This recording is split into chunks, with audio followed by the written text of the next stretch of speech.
Hi everybody, welcome to Do You Believe on ParanormalZoneTV. I want to thank you all so much for joining us tonight. For those of you who may be new to the show, if you would please subscribe, I'd appreciate it. And please don't forget to give the show a like. And tonight, I'm really excited. I have Barry Littleton with us tonight. And I can't wait for him to share his story.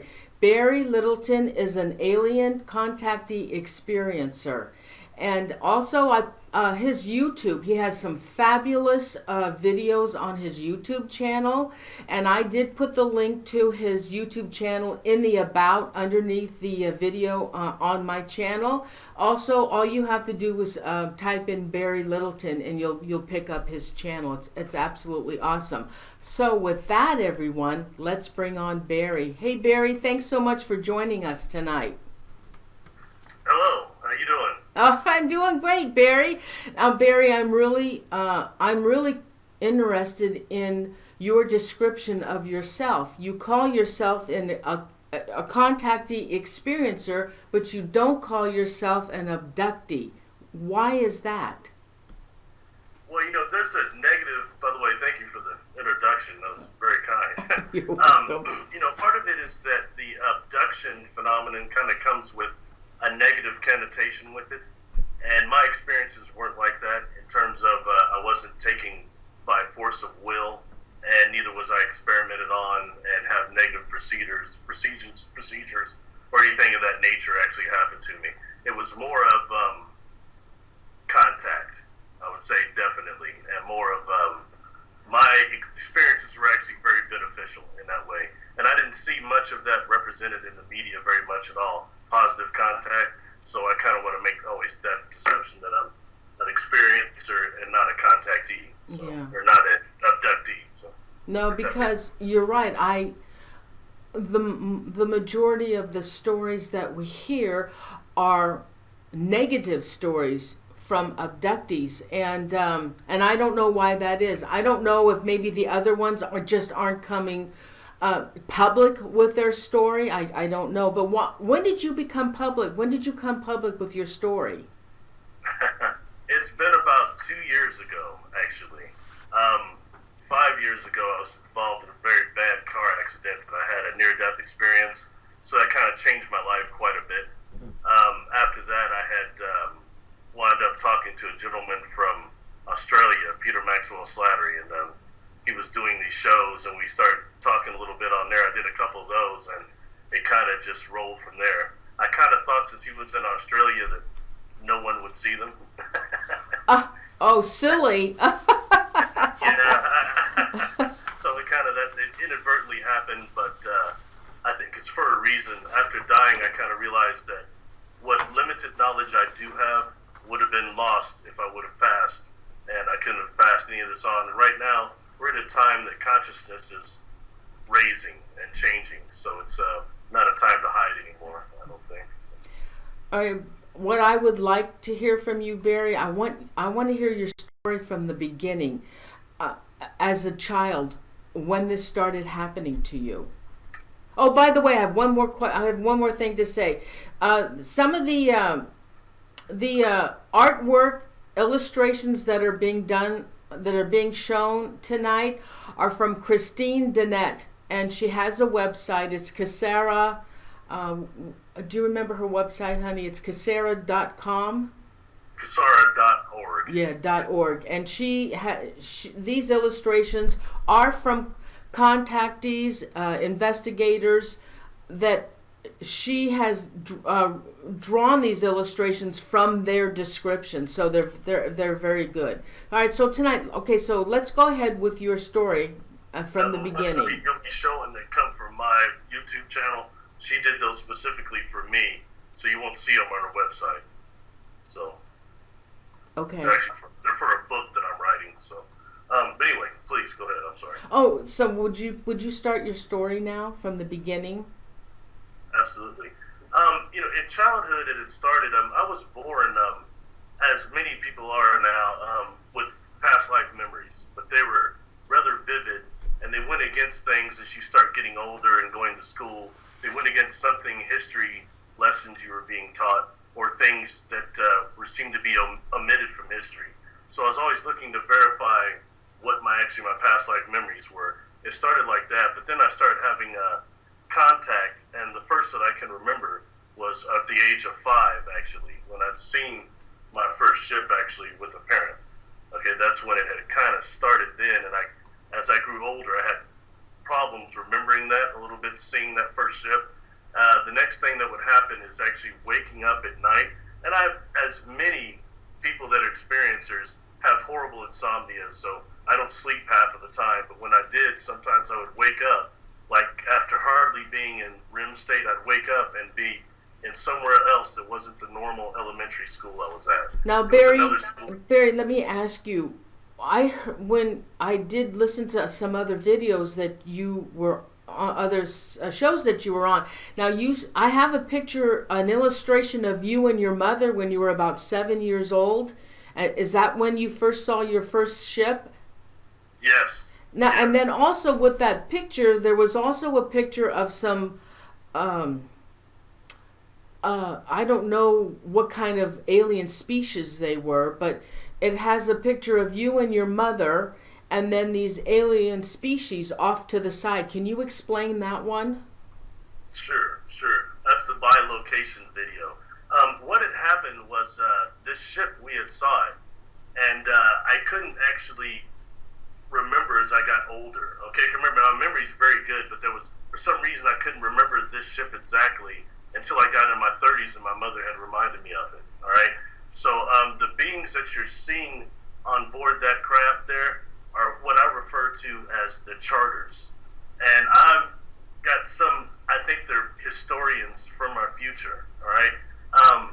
I had a gentleman that gave me a stone about a year later than that when I was 8, that actually isn't illustrated there, but he had given me a stone, and he is one of the gentlemen that was on that ship. All right, so these charters come around for lifetime experiencers like myself. I've been able to tell about every 7 years, all right? And they'll come up in a public place most of the time, like a library or a bus station or airport. There's somebody that comes out of the crowd and says something profound to you and then kind of disappears back in the crowd. So if you can detect energy, you'll recognize these individuals feel different than just normal people. Do you know what I'm saying? No. Okay. I don't. Those gentlemen there in that picture you're talking about look like actually they were the Nordic type. Right? Yeah, that's what they look like. They had and when the gentleman, the next one I saw would have been the same gentleman that's actually standing in that picture. I would have encountered him. I encountered him a year later in the antique shop when I was with my mother, and he'd actually gave me a stone. I thought he worked there, but it turns out he didn't. And he was talking to me in a way that a scientist would, that you wouldn't know that about a child unless you kind of already knew something about them. And that's the second time I had encountered one of them. But there were other encounters I was having as a young child that was involving nighttime that were slightly different than that. I couldn't put together the charters until I got older. Now you mentioned bilocation and a bilocation experience. What do you mean by that? In that particular experience, all right, you see that you can see my mother and myself down on the ground. Right. But at the same time, we have also a different body, like an astral body, a dream body, an energy body. It's called many things, but they have the ability to bilocate that part of when you transfer your consciousness into the dream body, they can actually bilocate that, and you're perceiving out of that. So therefore, I was on that ship, I was seeing myself. That's a bilocation, and that happens to a lot of people in the contact experience, that they're actually bilocated by astral body, dream body, whatever you want to call it. Really? And that's decisively different than the physical encounters I had in what I call adult onset experiences, which are completely different. That involved missing times. Those are physical experiences that someone else was kind of there, and it is different. With these experiences, were you in a dream state or were you awake? On the adult onset experiences, I was very much awake, okay? But the missing time gives a factor of like, how conscious were you?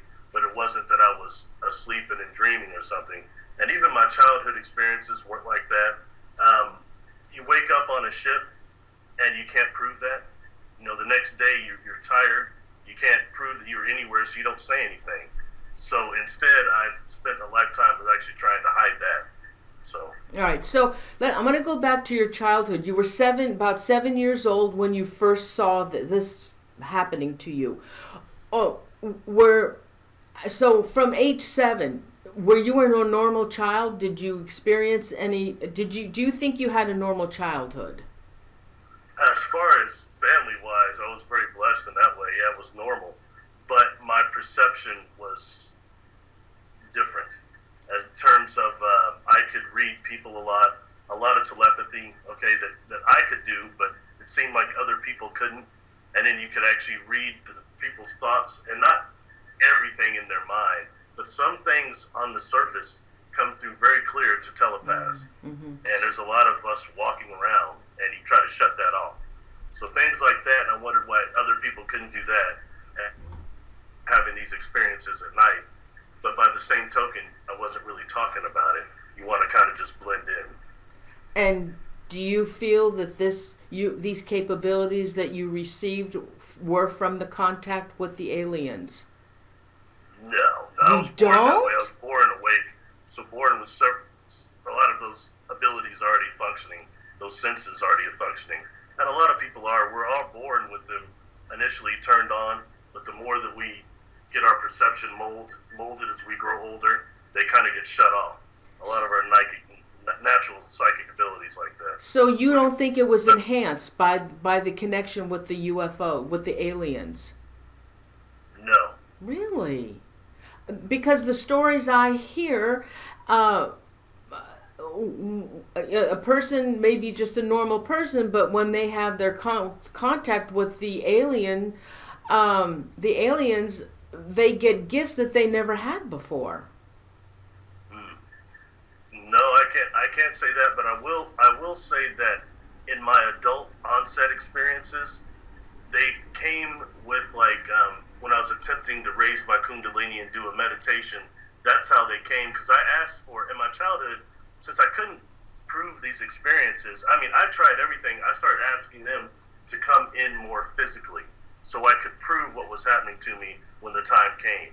And I asked for that, and what happened is some of my contacts started actually toning down a little bit. I tried to build a shortwave and contact. I tried everything. That's when E.T. was on, and E.T. taught the kid how to make a shortwave radio. Yeah. So I figured something like that might help with my contact, but it didn't.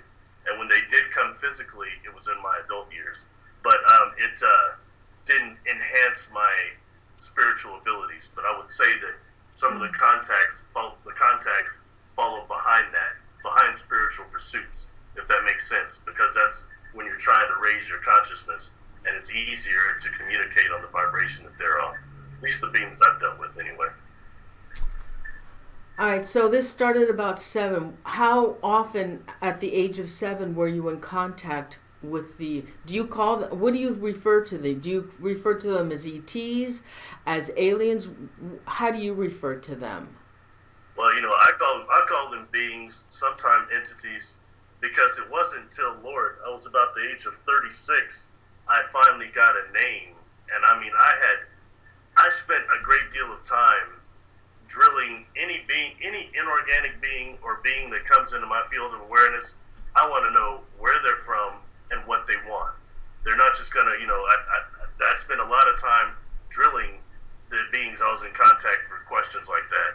And sometimes their answers didn't make sense. So I just called them beings and entities because some of them are multidimensional, interdimensional, some of them are extragalactic, the ones I've dealt with. They're not all from the little cool places we hear, like the Pleiades and the Arcturus and Sirius. Not all the beings I've dealt with are anything like that. So now the description that you gave to Christine, are these beings a description of a being that only you have seen, or have others seen that same type of being? I was actually recently at the Assetti Ranch James Gillian and SETI Ranch, and I did participate in the conference there. And after my presentation, I had a number of people that came up to me, and since I actually started showing some of these illustrations that have been in contact with certain beings that are similar. So it's not just me. I mean, there are other people that have seen certain beings that I've been in contact with, or at least similar representations. If that makes sense.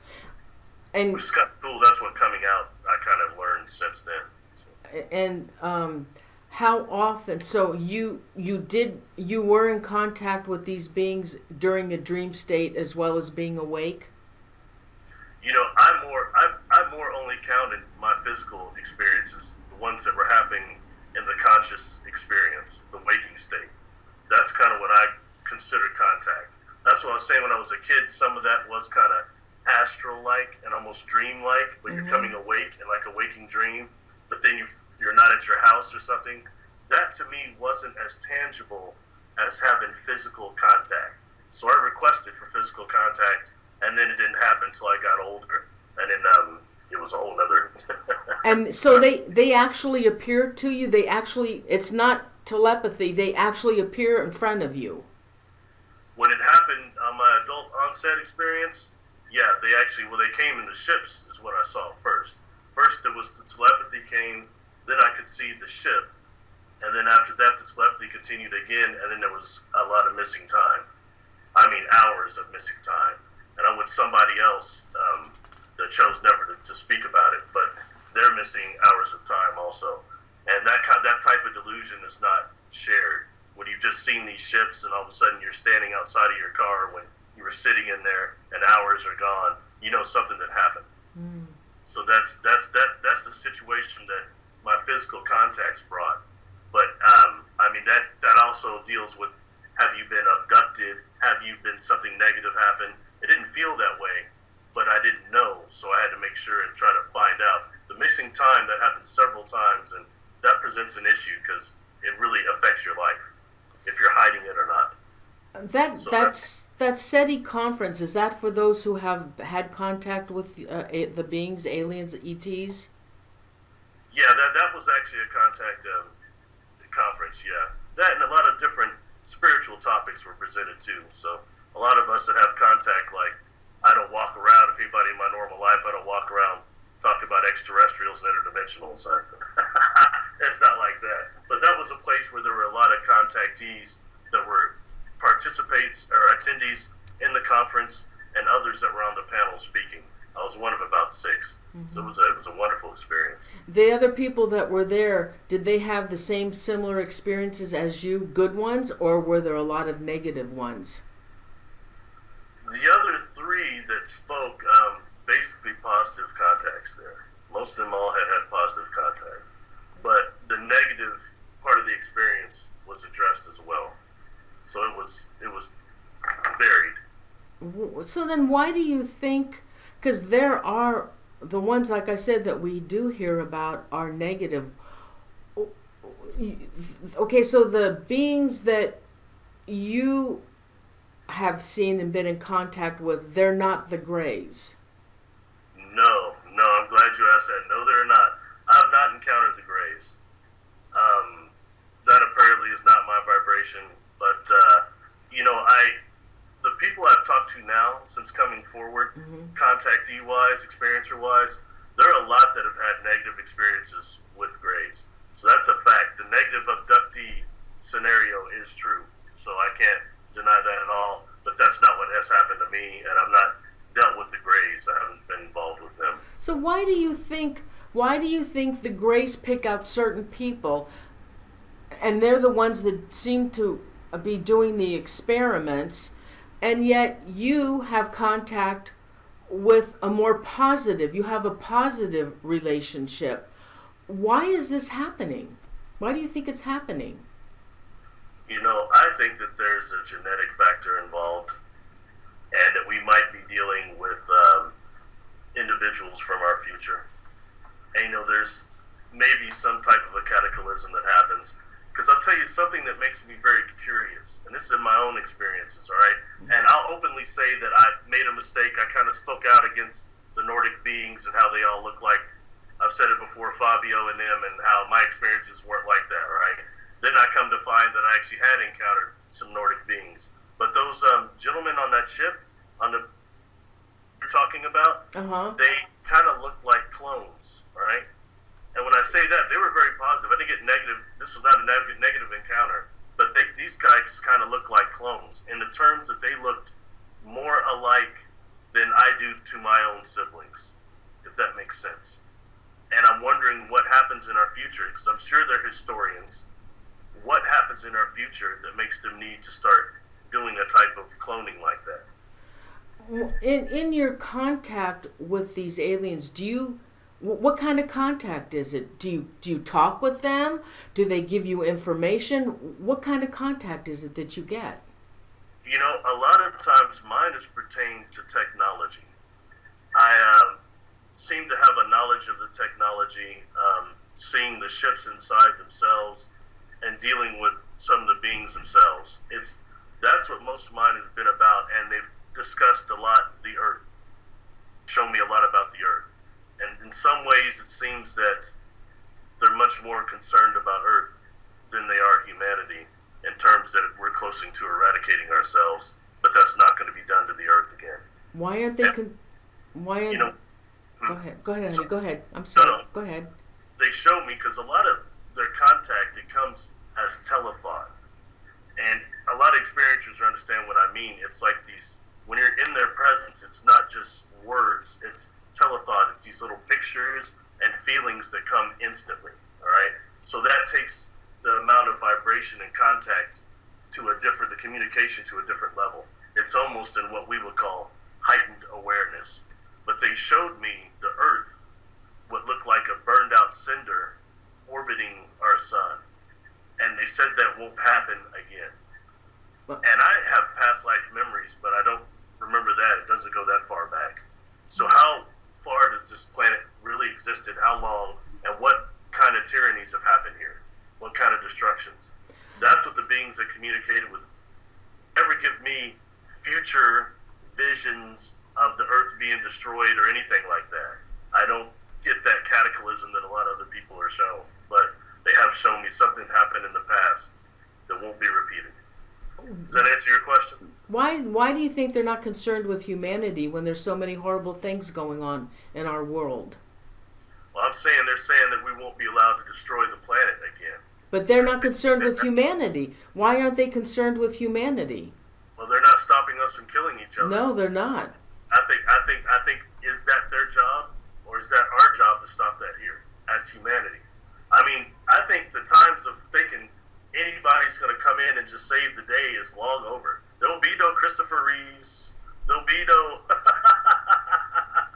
We have to do this ourselves, and that's what we're seeing with this consciousness right now, because it's not just these beings I'm dealing with. Okay, there's many factions here, and this has been going on for thousands of years, millions of years. Terraforming humanity, terraforming this planet, and right now it's starting to come down to really what are our containers that we call our bodies. And what happens when a type 1 civilization or type 2 civilization tries to communicate with us, all right? And for reference for that, I'll use 2001: A Space Odyssey. I think they used the monolith on that one. That's called a Bracewell probe. But when something like that tries to contact Earth and humanity, what type of signs will we see? What will the technology be like? You see, people aren't wanting to talk about that right now. But there's a lot of people having contact, and I never thought anyone would be listening to me, all right? And let alone the people that I seem to resonate with and that have experiences that are beyond mine or have a different understanding of this. It's unreal. And you have a lot of young people being born right now with past life memories, not of Earth like me maybe, but of other places, living other places. They're calling them star seeds, and like Mary Rodwell and others have done a lot of research on that. I think it should be acknowledged. With people like you coming forward and the others that are coming forward, and there are many other people, because there are these hypnotists that specialize in hypnotizing abductees, they're not quite sure if they had been abducted, but they know something's going on and something has happened to them, so they get abducted. And there's many books out there by these hypnotists who have done these regressions on them, and there's so many people out there, and a lot of them will not come forward, Barry. A lot of them won't come forward. I have a friend that's a hypnotist and not too far from me, and she's dealing with people now. They don't talk about it, but they say there's something wrong. So when they go to see Linda, and Linda does the regressions, sure enough, they've had these abductions and experiences, and they didn't even realize it, because from what we understand, these aliens, ETs, they do something in your memory so you don't remember it. They don't want you to remember it. Now with you, they don't do that to you. They want you to remember these experiences that you have. I'm really glad you brought that up. This is what I went through, all right? With this missing time, that happened with me and this other individual on 3 separate experiences, 3 separate occasions, all right? And to myself, it happened twice, but no one else was there. Unfortunately, that kind of delusion isn't shared. But the fact I was missing the time, and although this felt like a very positive experience, there was a type of almost a love connection that seemed to come off these ships and whatever happened. So I knew I wasn't abducted, it wasn't negative, but I still couldn't remember it. And the first thing I start thinking of is, oh my Lord, they wiped my mind. Did they steal my sperm or something? And I'm getting screen memories, because I start looking at ufology and I see what? Betty and Barney Hill. Mm-hmm. And Barney Hill was a black man. And I'm here to say that you don't see a lot of African-American men or women coming forward a lot as contactees. And there's a lot of us, but a lot of us are not now. You know what I mean? So that's something that I wanted to start too, was more melanin-dominant experiencers speaking out. And that has happened to a certain degree. And I'm in contact with so many now. It's been a blessing. And some of that abyss is being crossed now. There's a lot of communication going on, and it's a beautiful thing to see, but I think that's humanity starting to evolve as well. Wow. And it's on that type of a level. Does that make sense? Yeah, it does. So now I want to get into more of your story. Cool. I also have a picture that you had posted in one of your videos, and it was Palladian images. There was 3 images, red, blue, and yellow. Can you tell me about that? Sure. Those were what were described. They called themselves Palladian throne beings. All right, and the reason they said Palladian, I called them throne beings because they appeared to be on thrones. The light columns they're on, and that was a bilocation there. That's what experience of that. That's in that same video. I immediately started asking, are they Pleiadians? And they said, no, they're more over that sector of space. As you can see, they're somewhat multidimensional, all right? I had to look up, there's a book by J.J. Hurtak called The Keys of Enoch. He describes what he calls throne energies, and that could be Wikipedia, but there's like the throne beings. I think that's mentioned in one of the religious texts too, the Christian Bible, I think. But it just describes different type of celestial being, and that's what these were, okay? The back of their heads seemed to be like filaments of light that went back almost like into space. So that was, gave them kind of a regal appearance. And the one that stepped forward, you see, that has a burned daddy, they have these crystals, look like these quasi-crystals that glow from the inside, were embedded in their chests. Oh, and that yeah. was really, I could see that really clearly. And Barry, So these are the images you actually saw? Yes. Oh. Yes. It, certain things they were saying during the communication too, like when I kept looking at their heads and how they were going into infinity, it almost seemed like they kept saying that the warp fields of your thoughts affect reality. And I never thought of it like that, and not totally stupid, but I never thought of our thoughts as warp fields. That's 2 different types of science. But nonetheless, nonetheless, I think it makes sense, you know? Oh my God. Wow.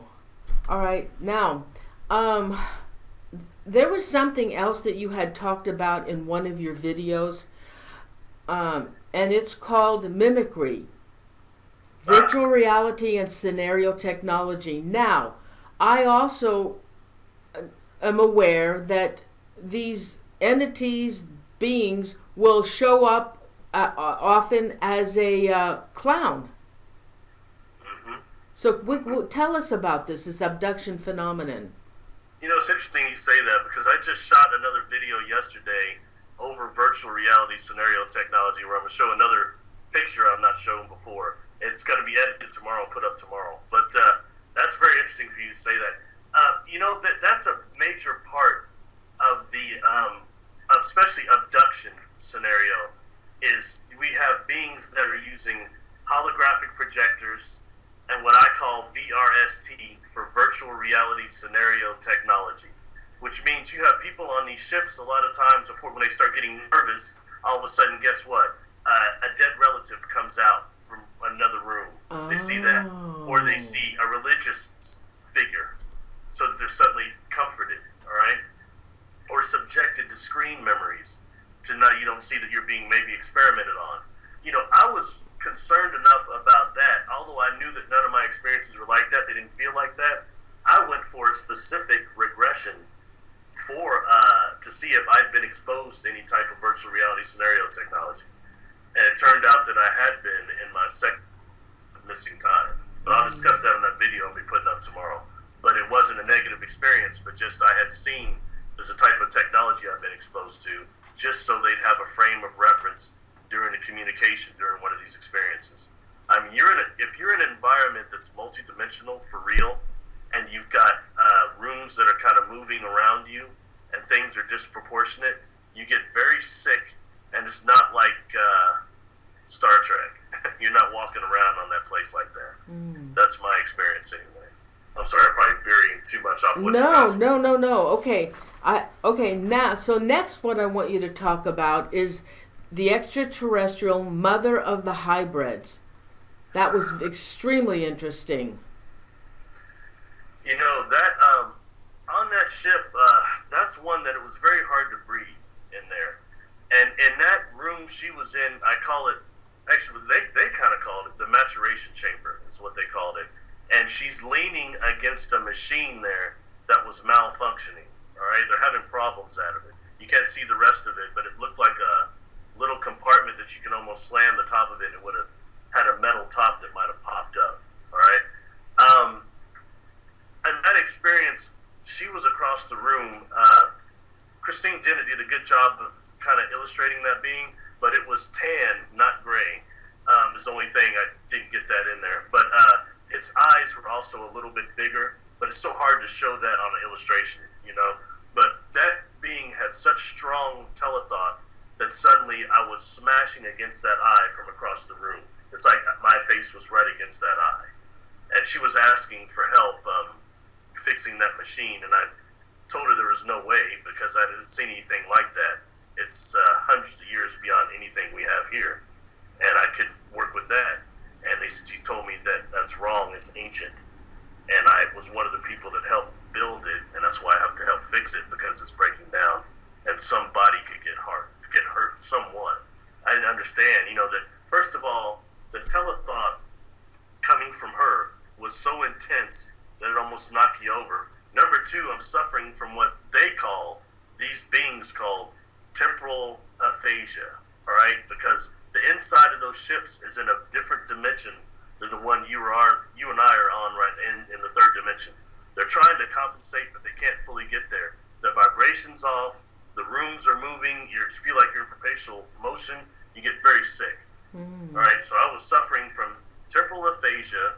They're blowing me up telepathically, all right? And then number two, I'm tripping out of this machine that I don't think I've ever seen before. It does seem familiar, but I can't fully remember you know what I'm saying? Yeah. So that would be that experience there. And that seemed to be one of the major reasons that they came that time, was to show me that machine and other technology that was on board that craft. maturation, what is that machine used for? Hybrids, I believe. And the hybrid process that I've seen was done with a type of crystalline technology that is unlike I've heard other experiencers explain. So I don't have an explanation for it. I just know that it's thousands of years beyond anything we've got here. It has to be. And I think it makes me look at things that we have people talking about rapid cloning being done right now and things of that nature, because and why these guys that I saw that I think are historians look like they might have been kind of clones of some type. So I think that maybe that needs to be looked at, where our world is going with cloning, and really what are our containers and our consciousness, these bodies. It needs to be examined a lot. Okay, I'm showing two images from that same video, and it looks like a being holding a child. Is that what you saw? Okay, no, that's actually a being there that was one of Kasara's representation. She was one of the only people I had seen that had beings that looked similar. Those two beings look similar to the one you see that I've described with the gold sash on, which is the one I saw. So in that way, I showed I appreciate her work so much. She's done like 26 sketches for me. So, wow. You know, Barry, another thing, when you see these beings, what are they dressed in? How are they dressed? Are they like the Greys, like they have like a tight body skin type thing on them, or do they wear clothes? What do they look like? One of those pictures, I've seen several different types. Sometimes they look like they're almost these robes, and there are other times I've seen ones that look like, I have to go to Star Trek. Like the admirals have certain uniforms the admirals wear on Star Trek. They look a little similar to that. Now there are other beings that I encountered. The little blue person. I don't know if I did a video on that one or not, No. but they actually gave me an area of space that I don't get a lot. They said they're from the Andromeda galaxy, from a spiral there. All right, but they had on these blue suits that she did a very good illustration of them, except they had these white stripes that ran down their arms and down the legs. So these were these light blue suits with lighter blue stripes on them, almost white stripes. And I noticed that they were looked like some type of fiber optics. And it gave the crew the ability to operate that ship without ever touching any controls, by just kind of moving their hands towards the walls. And it makes me look at kind of our fiber optics and where that really came from, just for basic cable, because I think this is very similar. It's just lacking the organic component that these suits and the ship itself, the walls, seem to have to it. If that makes sense. Now, is there a possibility that they are giving you an image for you to remember, but that's not how they really look? That's why I look for virtual reality scenario hypnosis for that, because I wanted to see if what I was seeing was correct, if I'd been exposed to. Yeah, that's what they look like.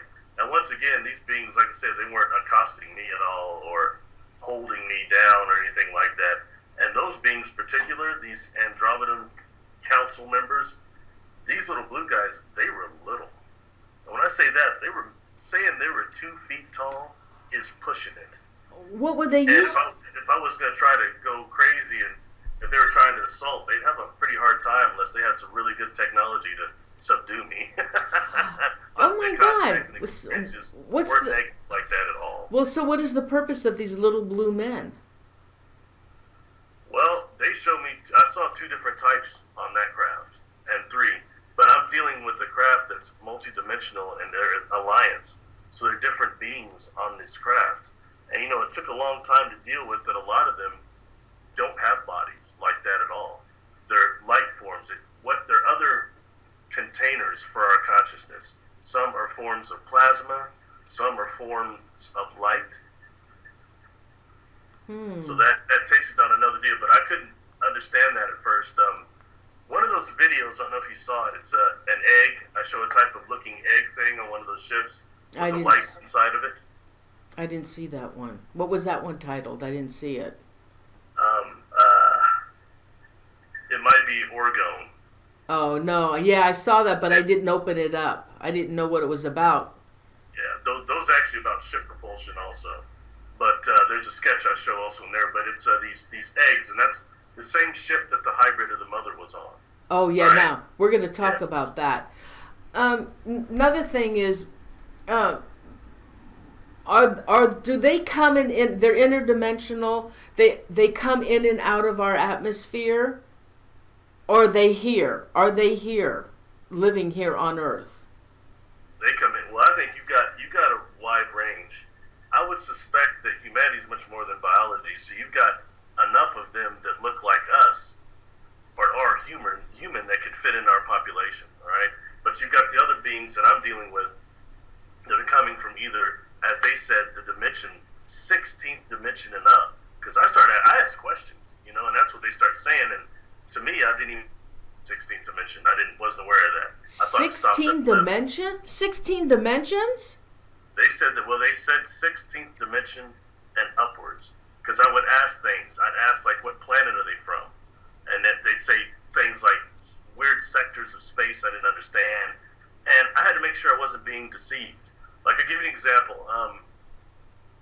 One of the first beings to step forward to me, Xandar, and I illustrated, he's represented on a couple of those videos.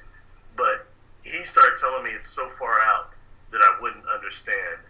And I should focus on their bases, which were the third and fourth planets outside of Pluto.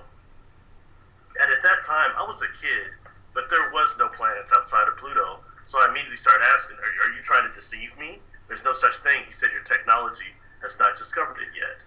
Wow. But now, in early about 2005, they now have something called trans-Neptunian objects. All right, and those are basically another Kuiper belt outside of Pluto.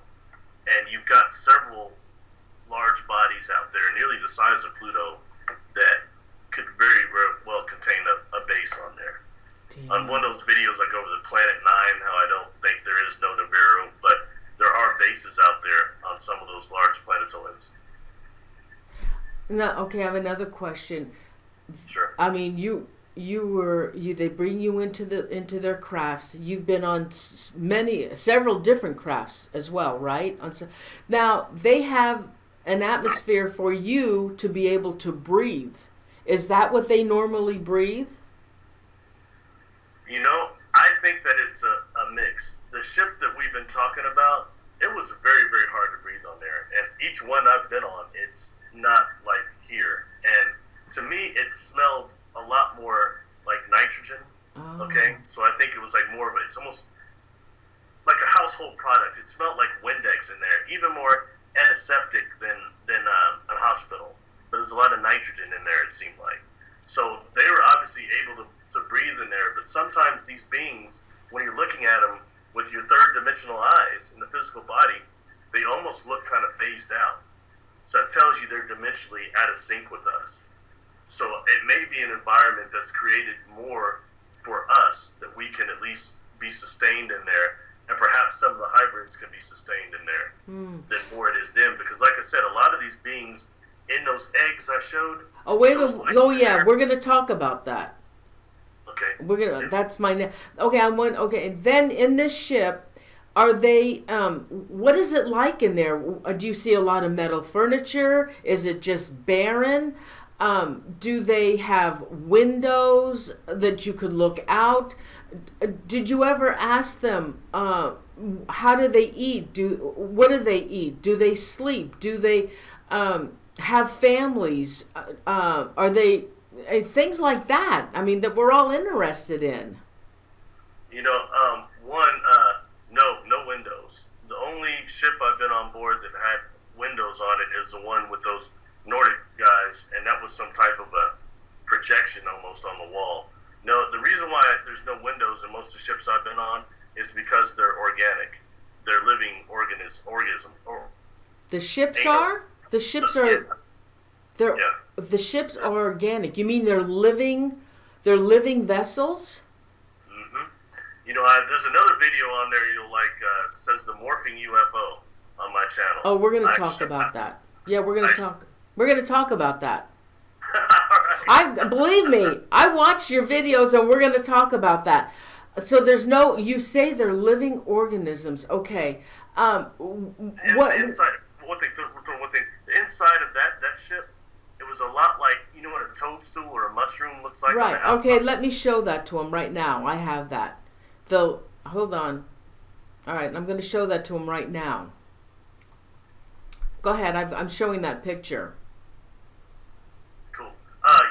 It's like a mushroom, the interior of it. That's what the texture of it reminded me of. And it wasn't unlike the texture of the beings that you see standing around there. All right, their head structure, even though they're amphibious, was somewhat similar to what was on the walls were constructed of. So I started telling me something because of some of the other experiences when I was younger, they showed me some of the metal components of these craft, which are basically mined from planets that are devoid of Van Allen belts and atmosphere. Such planets are bombarded by cosmic rays like unknown here on Earth, and they've got the metals have resistance to cosmic rays that's completely different. So you've got a metamaterial compound they're using that is something like a mushroom spore probably. And you notice a mushroom looks quite a bit, if you take the stalk off of it, it looks like quite a bit like a saucer. So that you've got an organic component that's also incorporating their DNA. That's how they're able to have a symbiotic relationship with this vessel. And they've shown me before these things being grown over, I think we would call them micro wormholes, like a black hole.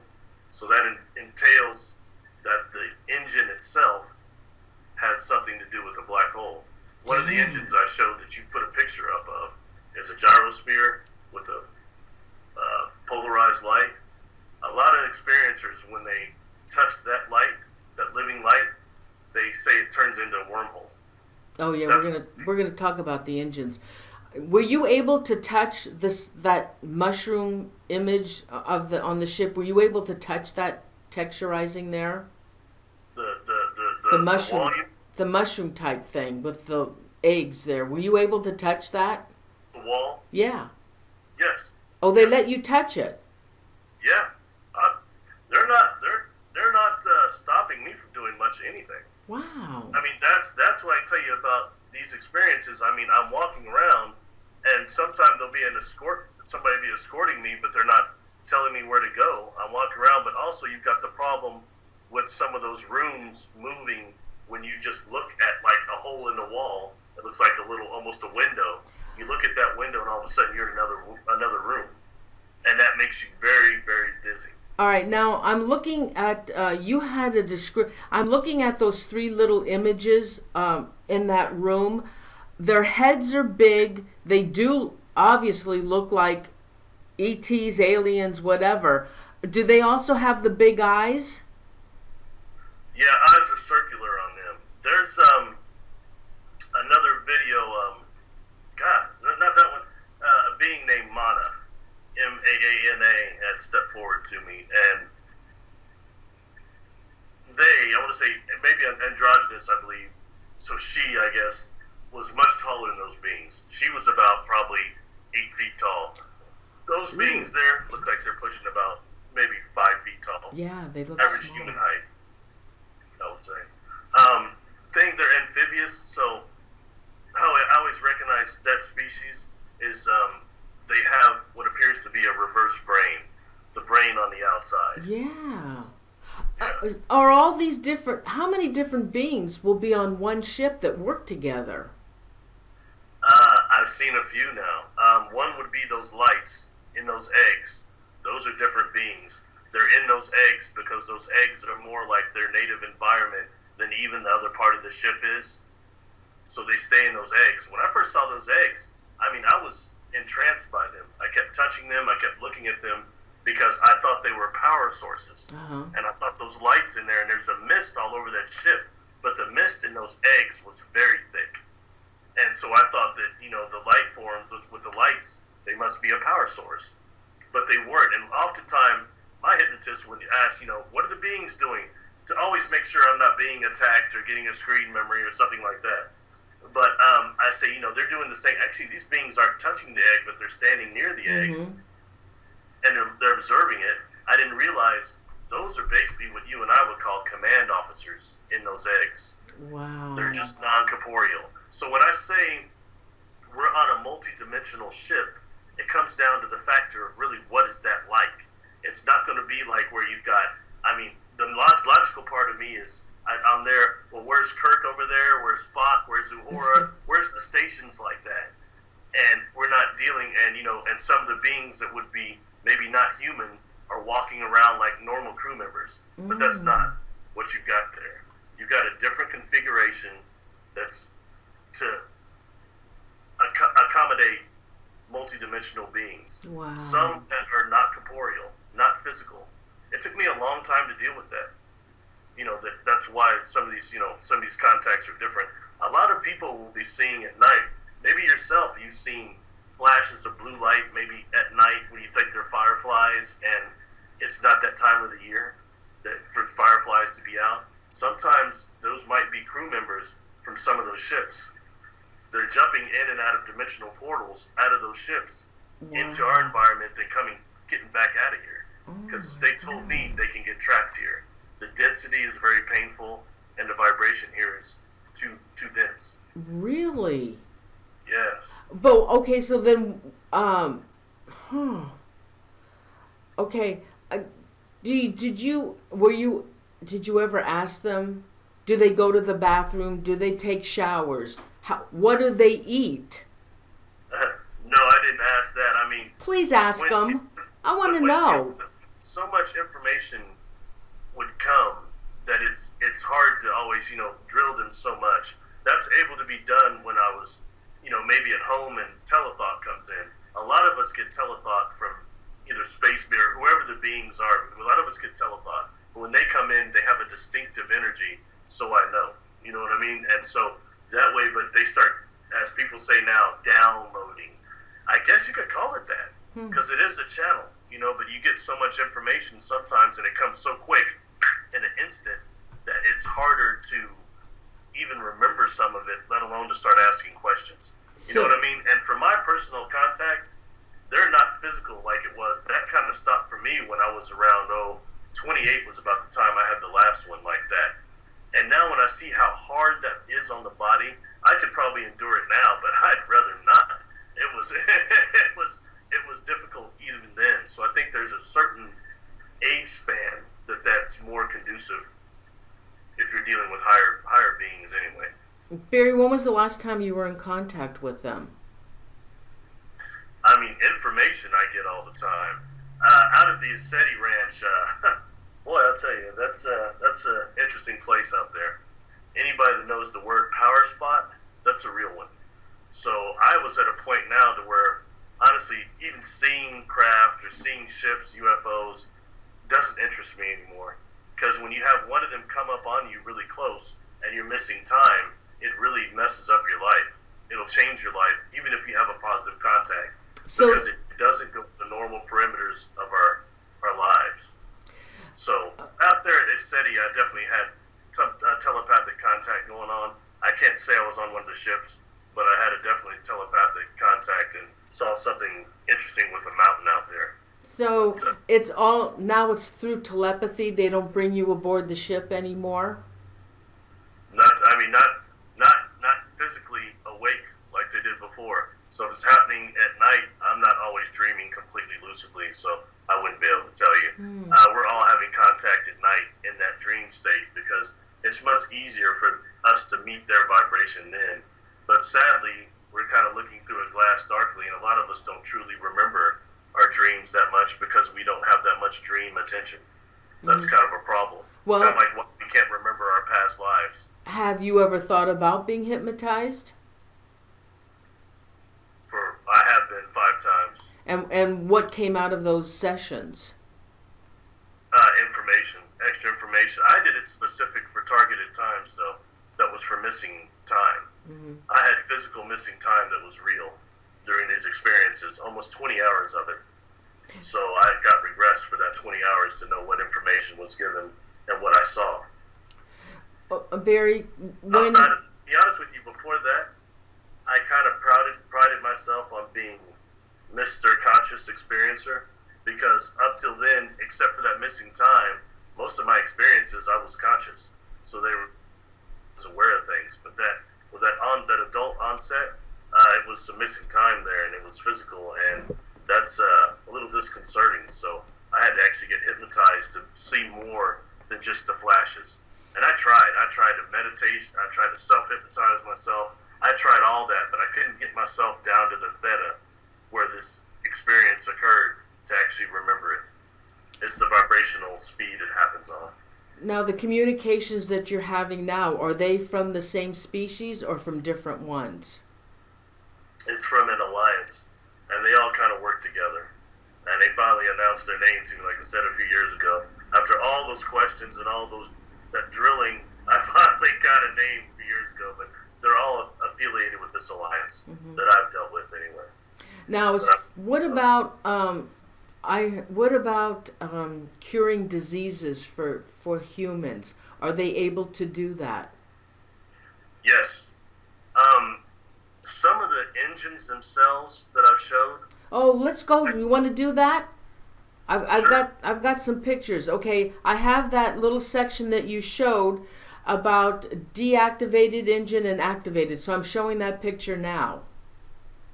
Okay, that is. I saw that when I was a kid, actually, on one of those ships. That thing was very large. It's about 9 feet tall. Those crystals in there about 9 feet tall by about 3 feet wide. All right, and as most of the crystals they have there, they self-illuminate. They glow from the inside, and then they start spinning when it's in activation, and they start glowing, and they create a basal type of hum, a deep hum.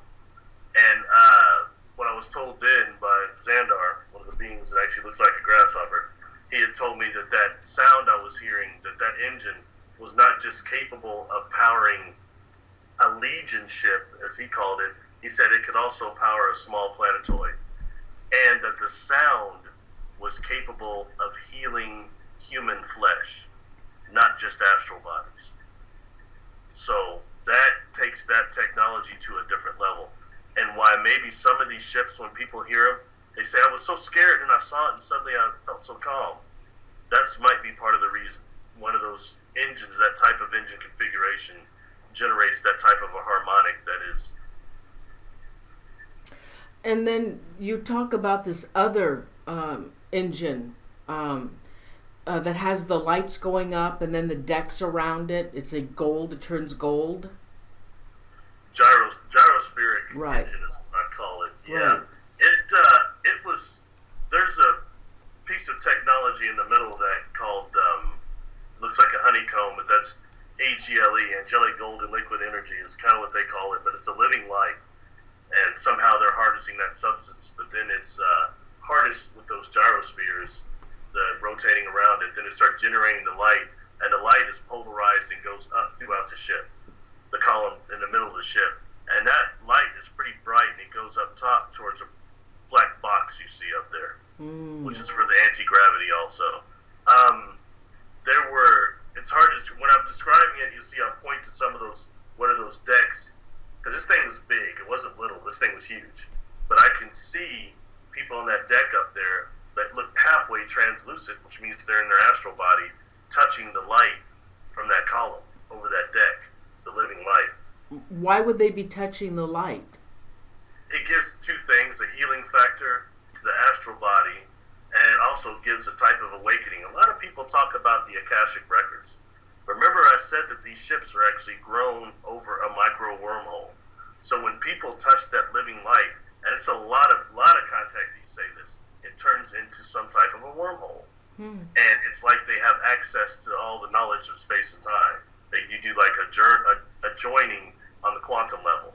So that's what you would call the Akashic records. So I think that's another reason why a lot of people are touching that astral light. But that also explains why so many people are taking up in their dream body and bilocated. Not all are fools like me wanting the physical contact like that, and you get on that ship and you're so much dimensionally at a sync that you start getting sick, and it's hard to not lose your cookies, literally. All right? So in that way, when they're dealing with someone in a dream body, the astral body, the energy body, there's a much shorter gap and a much less chance for your experience to be disturbed because you're getting sick like me. But on the other hand, it does, as an experiencer, how much dream attention do you have? How much of your dream do you really lucidly remember when you wake up? So you may have had that contact and you don't know. There was another part to this that I wanted you to talk about, the morphing organic UFO. Okay, when that started off, that again is the same ship that we're coming back to that had the mother of the hybrids on it, Right. had the eggs on it, okay? When it first showed up over this pond, it seemed to almost materialize into focus, okay? And then I could telepathically, I could feel it. I mean, intensely, okay? Really intense. But it appeared to look like what Billy Meyer used to call the Pleiadian ship. It kind of looked like that. It had a dome on the top of it that's actually called a directional emitter. It had a light that was circulating on the top of it, all right? Like tuning me in. And at the end of the experience, suddenly we're kind of out of the car and it comes around the back of us, all right? It darts around the back of us. It begins, another ship shows up that my friend is watching, but the one I'm watching starts morphing. It looks like this Pleiadian ship, and then it starts morphing into what appeared to be these three crystalline balls that were almost connected like a molecule. And now it's what people will call a Merkabah of types, but it was even a little more advanced than that. And like all the crystals I've seen that involve these beings, these non-terrestrial crystals, they were self-illuminating. They had a bioluminescence or chemical luminescence that showed from the inside. So that's it morphed into that, and it was moving through the air, kind of emitting energy out of it, all right, before they finally disappeared. But that's what I call the morphing UFO. But I'll tell you, seeing what appeared to be a metal craft at first morph into what our science calls quasi-crystals, it was really hard to take. And trying to find a reference for that in ufology, forget it. Oh, wow. Holy cow. Now, another thing is, you talked about an entrance light. That would be technically stasis field. Stasis field. And what I was interested in is what light has taken other experiencers and contactees on board the craft that they can, actually remember. For me, like, I've seen two different ones. I've seen it mostly as a golden light or a blue light. And I had an interest in that because I've heard people like, I think it was Corey Good, some other people talking about, also black contactees as well, talking about a purple light that takes them in that is used for disinfection for nanotechnology and biotech. I found that interesting, so I wanted to know, and most of the black experiencers I've talked to have not had a purple light, as to where several of the Caucasian ones experiencers have. I was just curious if there was maybe a difference at all, or if that was just hype. You know what I mean? I was just curious. Is that how you were taken above into the ship, into the vessel through a light? On that ship that we keep talking about, yes. And it took me towards on that ship. I showed those balls underneath it. It's like a port underneath one of those balls, really close, and it took me up there. And I'll tell you, when exposed to one of those lights, sometimes it's hard to remember that because it kind of floats you up there. It's real fast, and I had a hard time remembering that light. You know? And I never thought about vessels having different lights when they take people up. I never thought about that. Yeah, and some of the rooms inside. I've seen healing rooms before, and one of them it was like these different colors flashing everywhere off the walls. And you don't know if you're just supposed to stand in there or if it's for beings that aren't corporeal, so they just are like orbs that exist in there. I mean, it gets pretty heavy, you know. Oh my gosh. Barry, really, would you please do me a favor? The next time that you have communication with these beings, would you please ask them, do they take showers? Do they go to the bathroom? How do they multiply? Do they sleep? Do they eat? What do they eat? Do they grow their own foods or whatever it is that they eat? Do they grow it? Do they have animals? Do they have pets? Do they have families? We want to know all of that.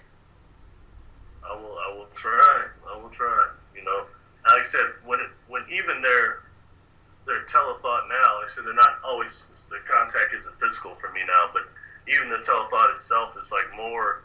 It's always when they choose it. I still to this day cannot just call them up. I try. Their response isn't always immediate. It happens at their time, you know. But I will try. I'll try to ask questions like that. But I can say what I've seen. I think we're dealing with such a multi-dimensional factor that nothing is the same. You know what I mean? And just sometimes, like I've been on one of the ships I've been on, I described there, and the video that'll come out tomorrow will show this very much. It was what's called a pure consciousness ship. So it makes it take you and I to when we really get to the form of consciousness that we can manipulate our dream body, what is being called now the Merkaba, that body, we can really, and that doesn't conform to any of the physical laws that this frame we have now does. So we can actually turn our Merkaba into a ship and maybe have other thought forms on board us and be that.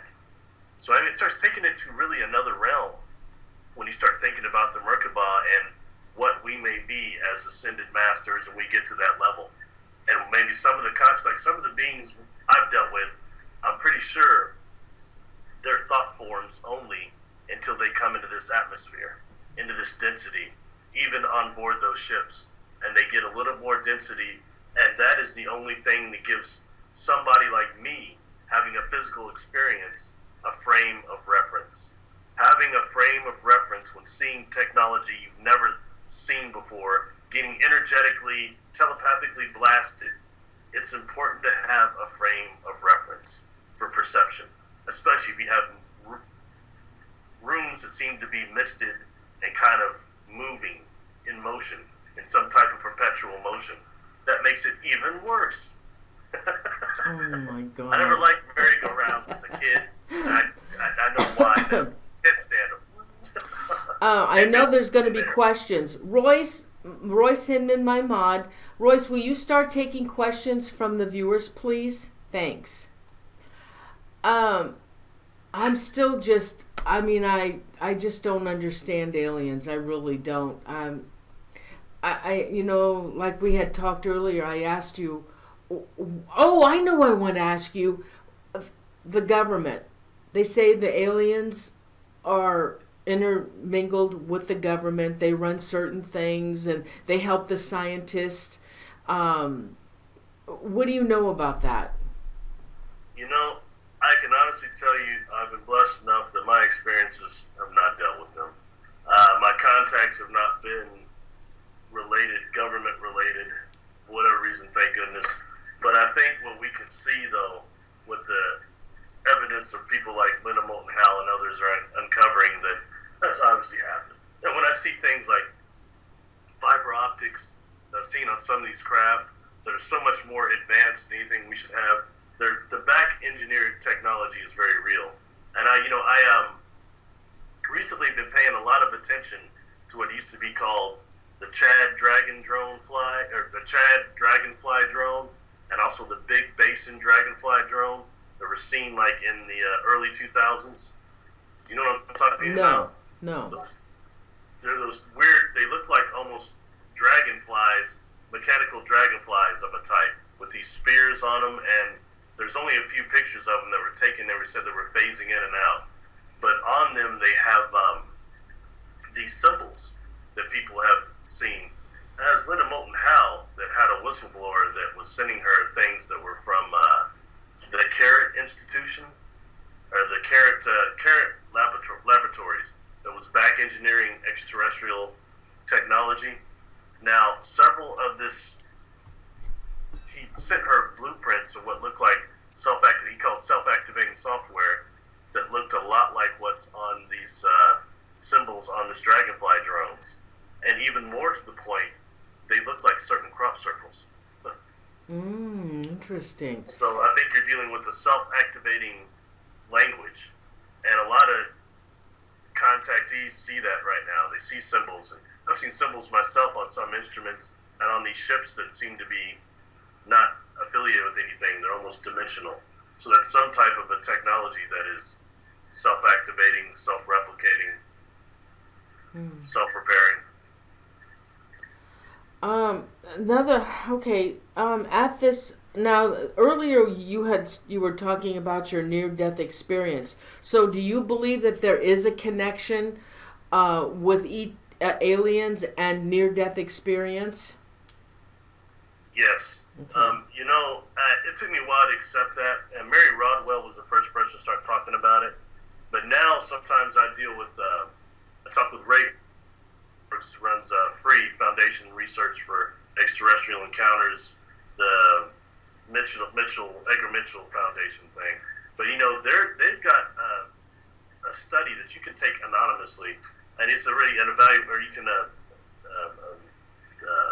questionnaire.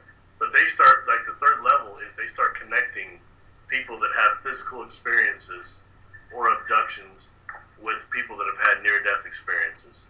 I found myself, when I spoke at ISETI, out of the huge crowd that was there, how many of us were not just experiencers, but also had near-death experiences.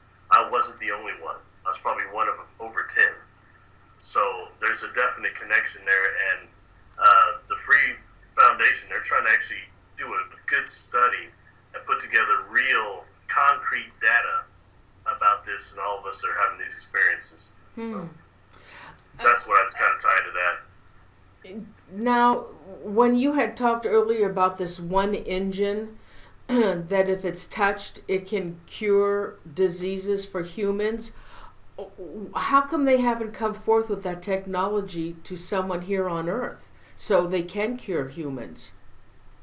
That was the one, the quasi-crystal engine? Yes. That would be just the sound of it, actually. Oh, and to be quite honest, in your opinion, do you think humanity's ready for that at all? We've already got structures still operating on this planet, like that Alaskan pyramid, that are still functioning in that type of a power complex. That's why a lot of these pyramids are empty now. That no one was ready for those. We're not ready for that type. Right now, we're trying to blow each other up. We can't even handle nuclear.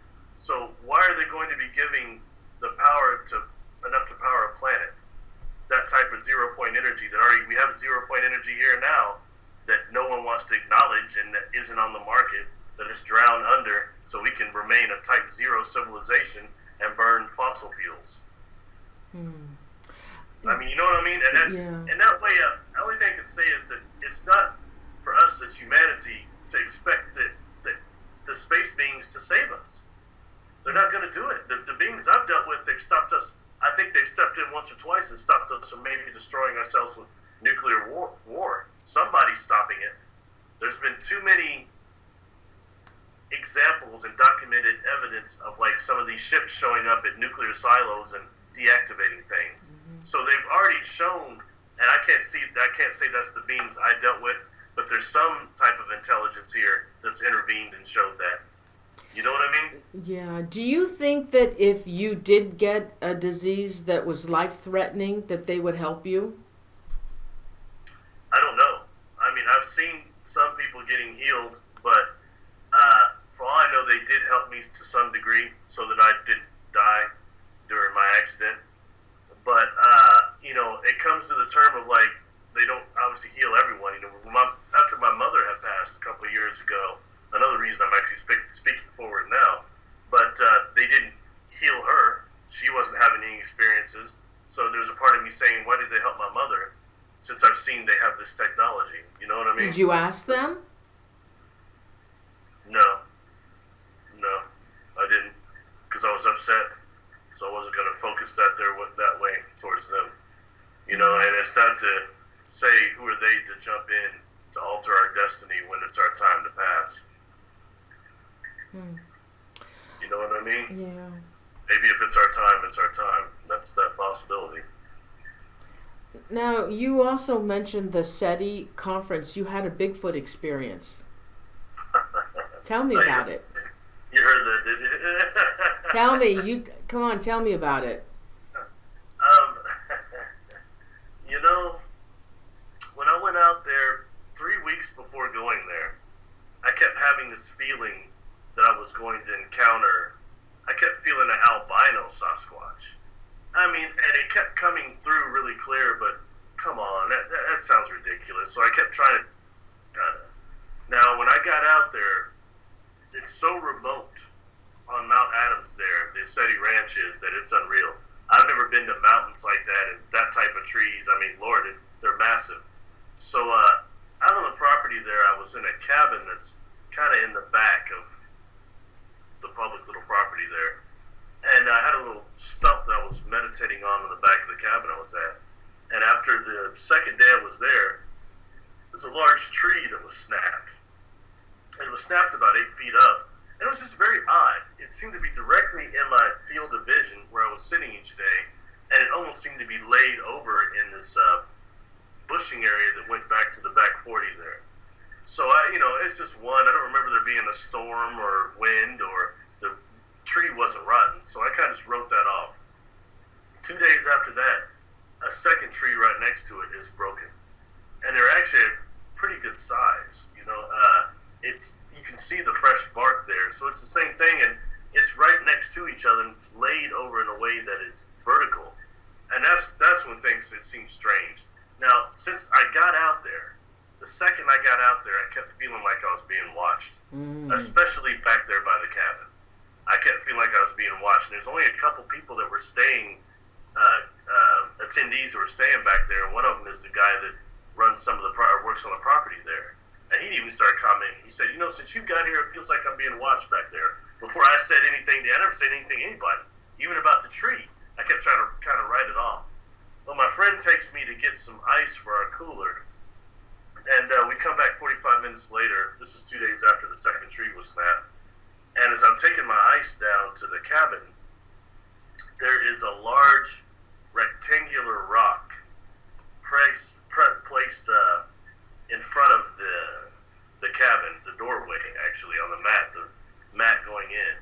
And I had dumped the cooler just before we left. So I'm thinking, man, there's no way I'd knock the rock like this over here like that. I went in and looked in at the cooler to make sure there wasn't a hole in it. And this rock was very rectangular, and it was stood up. Okay? Mm-hmm. And I started thinking, okay, somebody's effing messing with me, obviously. And it couldn't have been the guy. There's only nobody left because the conference was over. And it couldn't have been the guy that probably lived next to me, because he worked there. But he's out on the front 40, whatever they call that. He's out there on that tractor. In 40 minutes, I don't think he had enough time to do that work and run down there to put a stone way down there in front of my doorstep, way down on that path down there. Anyway, so I take this rock and I kind of just throw it to the side of the cabin. I go up for dinner because it's kind of late. And this rock was placed in a way that had it not been a little darker from dusk, I would have probably tripped over it and fell into the door.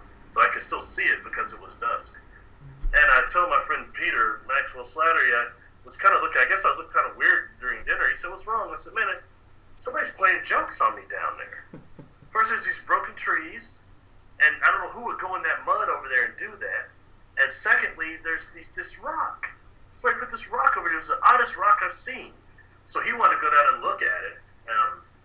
We get done eating, we go down there, and the rock is gone. Oh, really? Yeah, nobody was down there. No one went down there anyway, because it was away from what all the events were. You couldn't see the pretty mountain right there, so no one went down there. And the rock was gone, and that's why I really kind of started tripping out a little bit. It was okay. It's just because everybody was eating. No one had time to go down there and play that trick on Barry Littleton. Who even was thinking about that, Anyway, so I'm hanging out in a store with James Gillian that runs that place, and we got on real good. We were talking, and I told him, I said, man, I think someone's effing with me down there. And he said, what do you mean? When I told him, he said, that is the calling card of Sasquatch is that they not just, sometimes on people's porch, they'll leave broken sticks, bundles of sticks, or rocks, stones. Wow. Now, I was aware of the breaking of branches, or like the tree, the big ones. But those things were about 8 feet up where they were snapped. So it means whoever would snap that the way I would push that over. It's like a toothpick to be them. About 9 feet tall. Yep. Yeah. Yep. It's like a toothpick. Yeah. And I'll be honest, I'm trying to be Mr. Spiritual guy, and I wouldn't mind having an encounter with Sasquatch. So many people say that.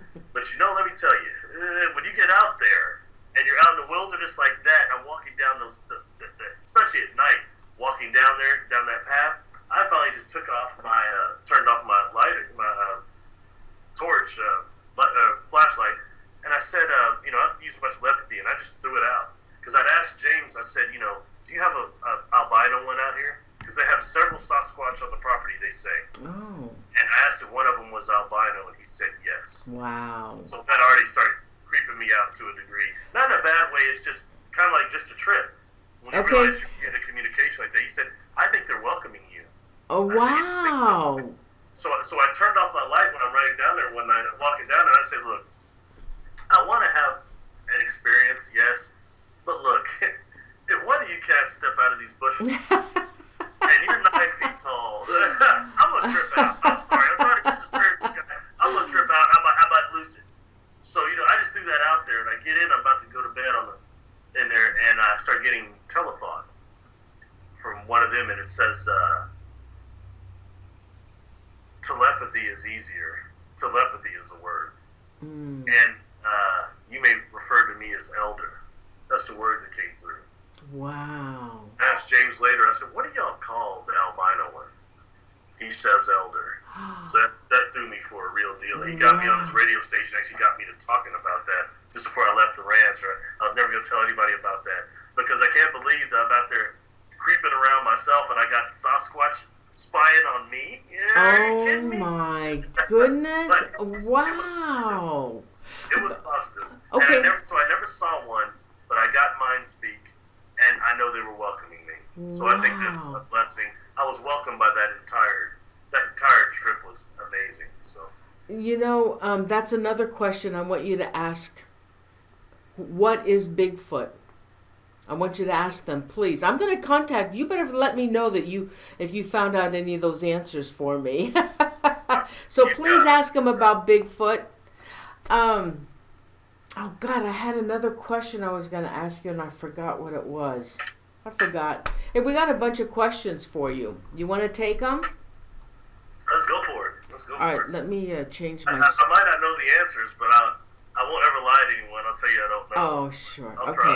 All right. All right, honey. Hold on. I'm going to get the questions now for you. Let's see. Nancy Soplavita. To Barry, was there a scary event that occurred when contacting the aliens? No. The loss of time was a little scary because I couldn't remember everything that happened. So that was a little bit unnerving, even afterwards there was so much love that kind of was present in all of these contacts. I knew it wasn't negative, but the fact I could only see flashes and not totally remember was kind of a little bit unnerving. But as far as the contacts themselves, I was never assaulted or experimented on or anything negative in that way. So, nothing that was scary. I did find what I call the temporal aphasia. That was a little unnerving, feeling like you're getting sick all the time. Feels a lot like kind of when you're on a roller coaster, when you hit that first big dip and you lose your stomach. It felt like that a lot in there all the time. So that was a little unnerving, like, you don't want to start being like throwing up all the time. Wow. Okay. Let's see. Next question. Let me get it. Starry Night. Why do you think these experiences have happened to you? Well, I think that a lot of it has got to do with, we all have genetics that are encoded from several different species genetically, and they're going to start dealing with you on that basis. like a lot of us are genetically connected to different star groups. And part of it too would be what I remember of past life memory too. You know, there's once a time that when I remember we were a type 1 civilization. So there was more advancement than we have now. And we were part of the galactic civilization. What they're talking about is happening now. We already were that once. So there's some of us that remember that still carry that type of a signature, so they're coming. But, you know, I'm also pretty sure that about 70% of our population has had contact. And you have people, anybody that's seen a UFO and even lost like a few seconds where they're watching it, even a minute, it don't have to be hardly any time, but they've seen a ship or they've seen it in a crowd of people, and it's like maybe you and somebody else can see it, and the other 8 people out there can't see it. Where? That's a type of targeted contact. And we have to be aware when it happens, like what I'm talking about, on a higher frequency, heightened awareness, fast vibration like that, it makes the retention of the memory of the event itself very difficult. So it's not that they were doing anything wiping my mind, it's that I'm seeing things, I don't have a frame of reference good enough, and the vibration's so different, it's like trying to remember a dream, even though you were awake. It's not that easy.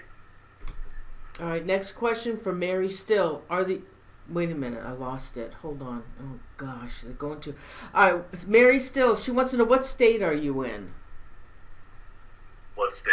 Yeah. Where do you live? What state? I'm in the Midwest. I'll say that. Okay. Phil M. How that's relevant to anything. But anyway, go ahead. Phil M. Do you know of any portals? Are any of them in volcanoes? I've seen footage of UFOs going either into volcanoes or under the sea.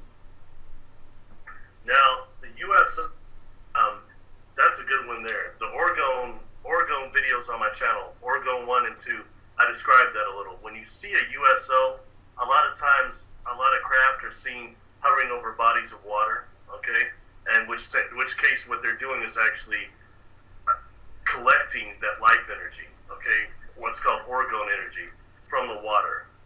And that actually has a byproduct, too, of creating a fog, a mist that they can use as a cloak.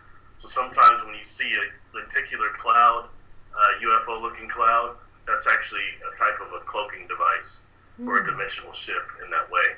So that I'm aware of as far as USOs go. I have seen those videos where you've got craft going in and out, but you know, you're dealing with technology.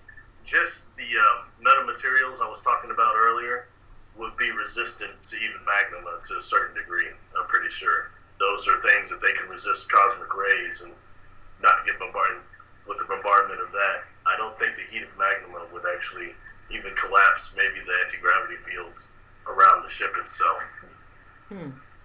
All right. Oh, gosh. Justin Koch, why do they choose people to abduct? You know, the abduction deal, and though for those that have been abducted, there seems to constantly be a genetic factor there. There is a genetic component there. And also, in my opinion, you've also got a lot of beings that aren't just using holographic projections, but they have the ability, as almost a master hypnotist would, to project images into your mind. And if you're someone that's kind of half sleeping and doesn't even believe in such things, it's easy to trick you in that way. So I think that you might be dealing with also non-corporeal beings that, for lack of another term, demonic attack, I think. And it's very easy for a negative inorganic being to use a screen memory of alien abduction to keep you from knowing what's going on and seeing how they're really attacking you. Instead, you're just seeing little grays with you on the table. So I think you've got two aspects to that phenomenon. Right. Like I said, my heart goes out because there's a lot of people having negative experiences, and I can't explain them all. I've not had them, so I've been blessed, but I'm certainly not discrediting what those people are going through.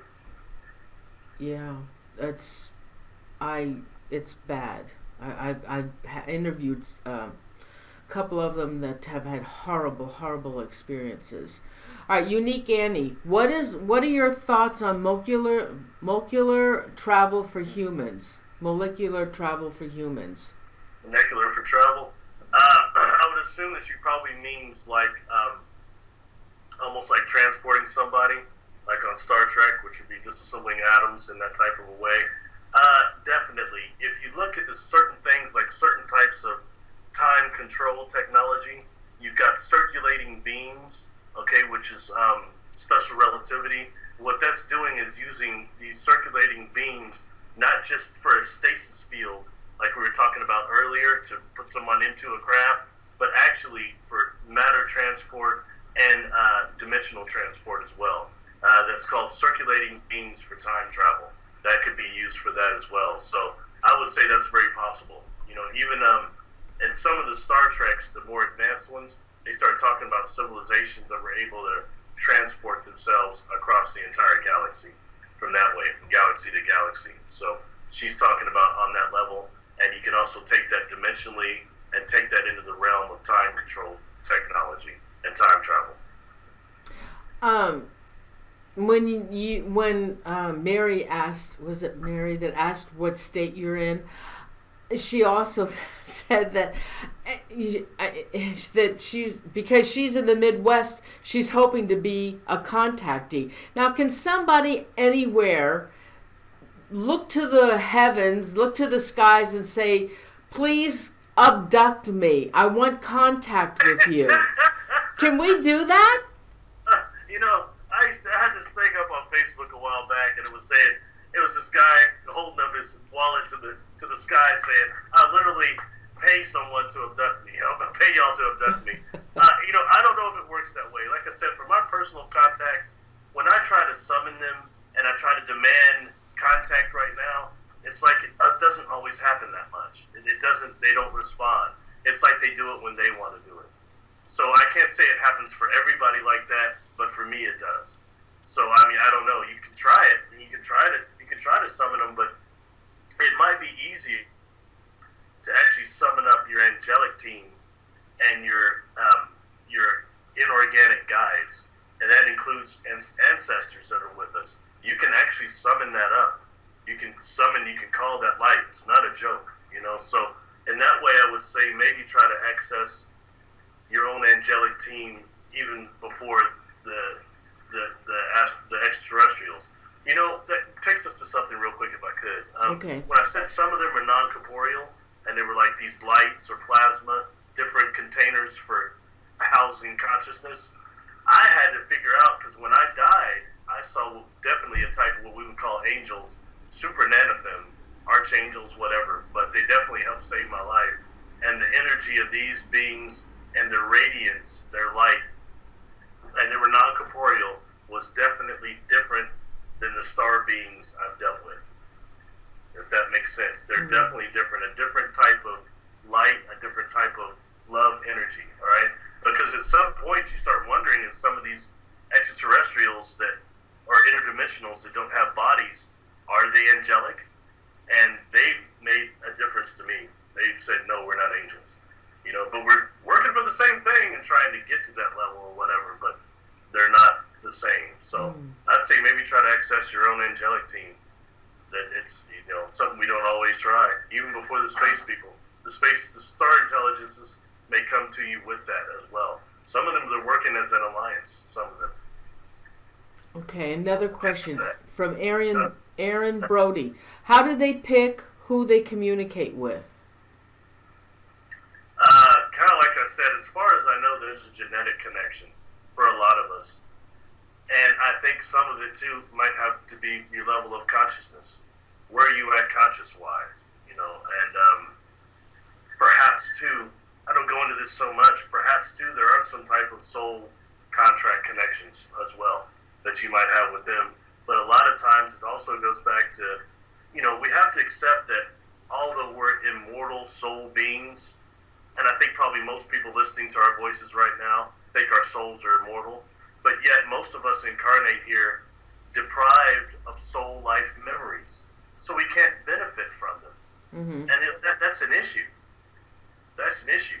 So some of this is trying to, stay aware in that way and trying to stay conscious in that way. And when you start dealing with that type of higher consciousness, heightened awareness, you're dealing with a more galactic level of what a higher civilization would be doing.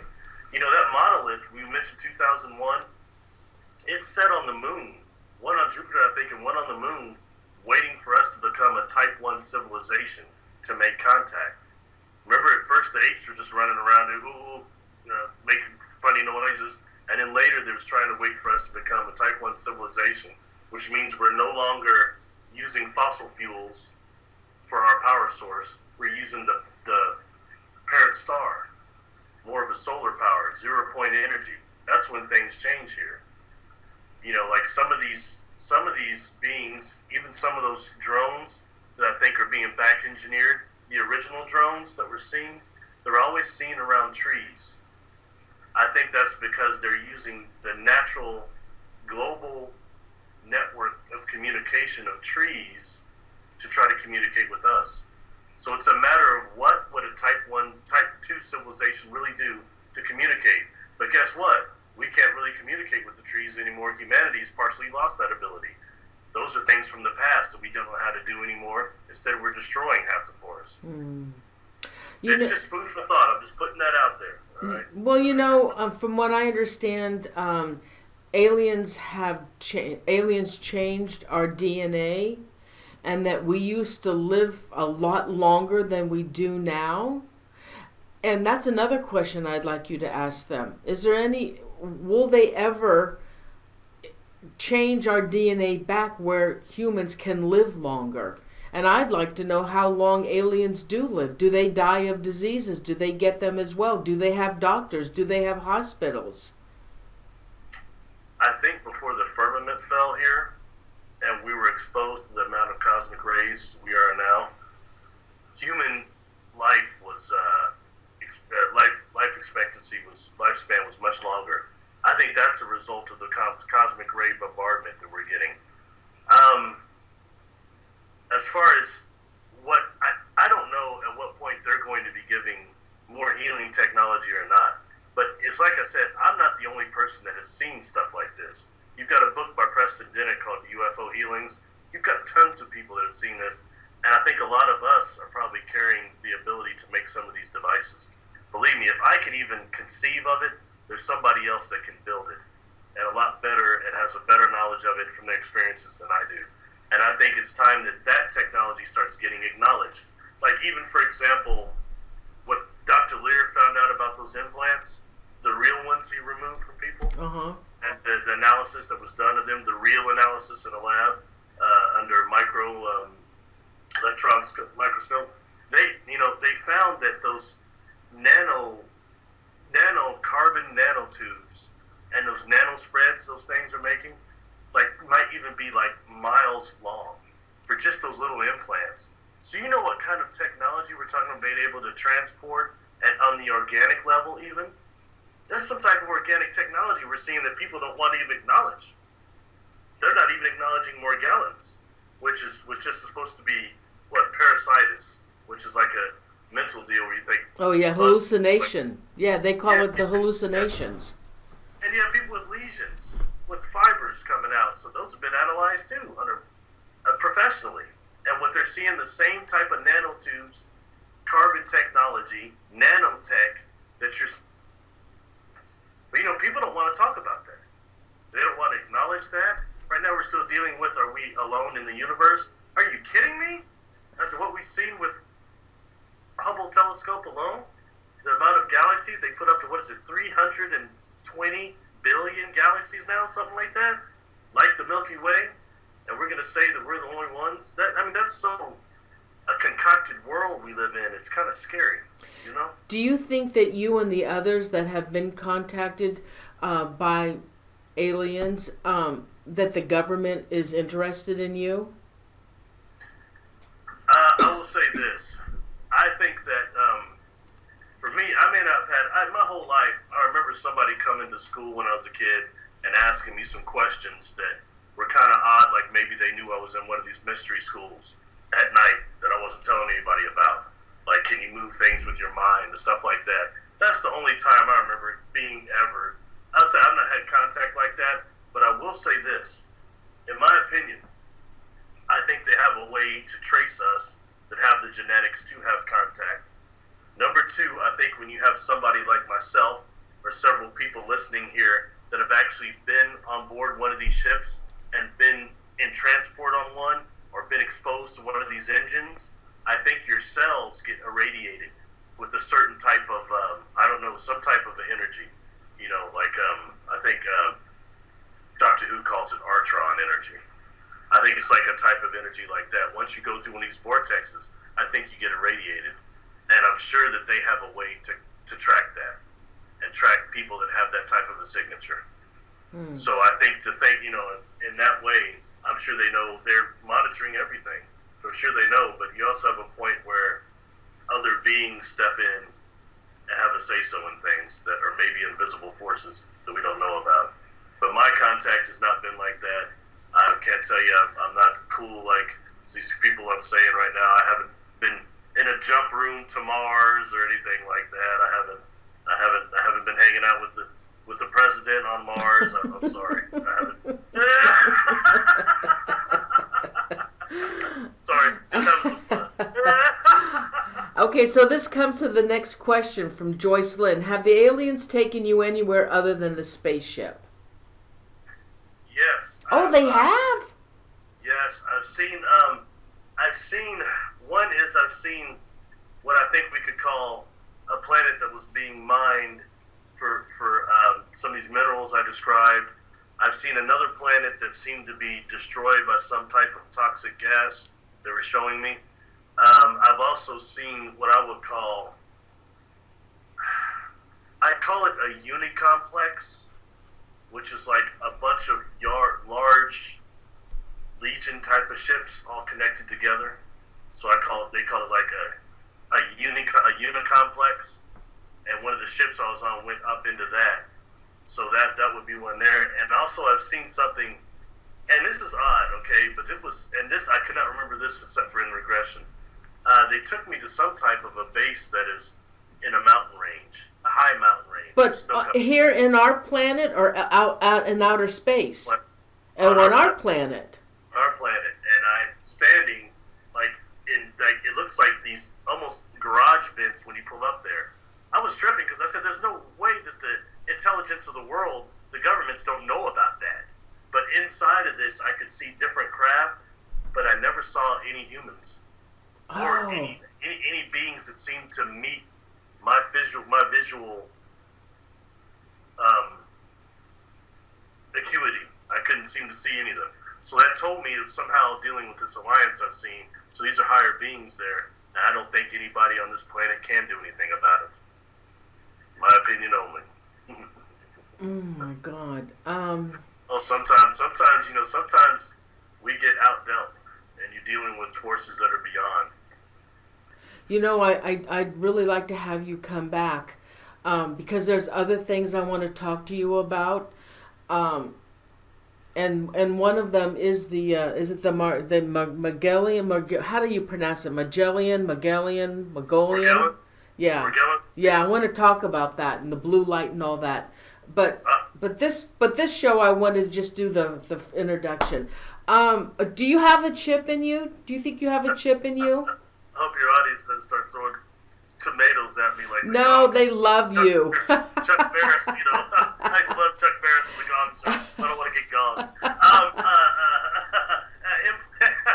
Implants? No, I don't. At one point, my experiences haven't been like that, but I was still rather concerned because I think that maybe you have beings that are trying to throw like dark technology on us that might be almost in the astral realm, that type of a deal. But as far as physical implants, no, I've not had anything like that, and I'm very grateful for that because in my opinion, I think the people that have been implanted with that technology, one of the many things it's doing is not just tagging people.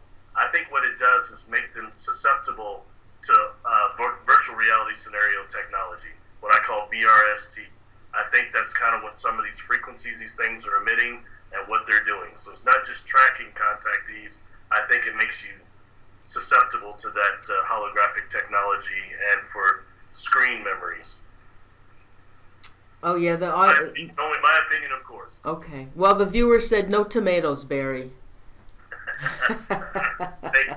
That's cool. All right, another question for you. Kevin Maxwell wants to know: do they talk about God?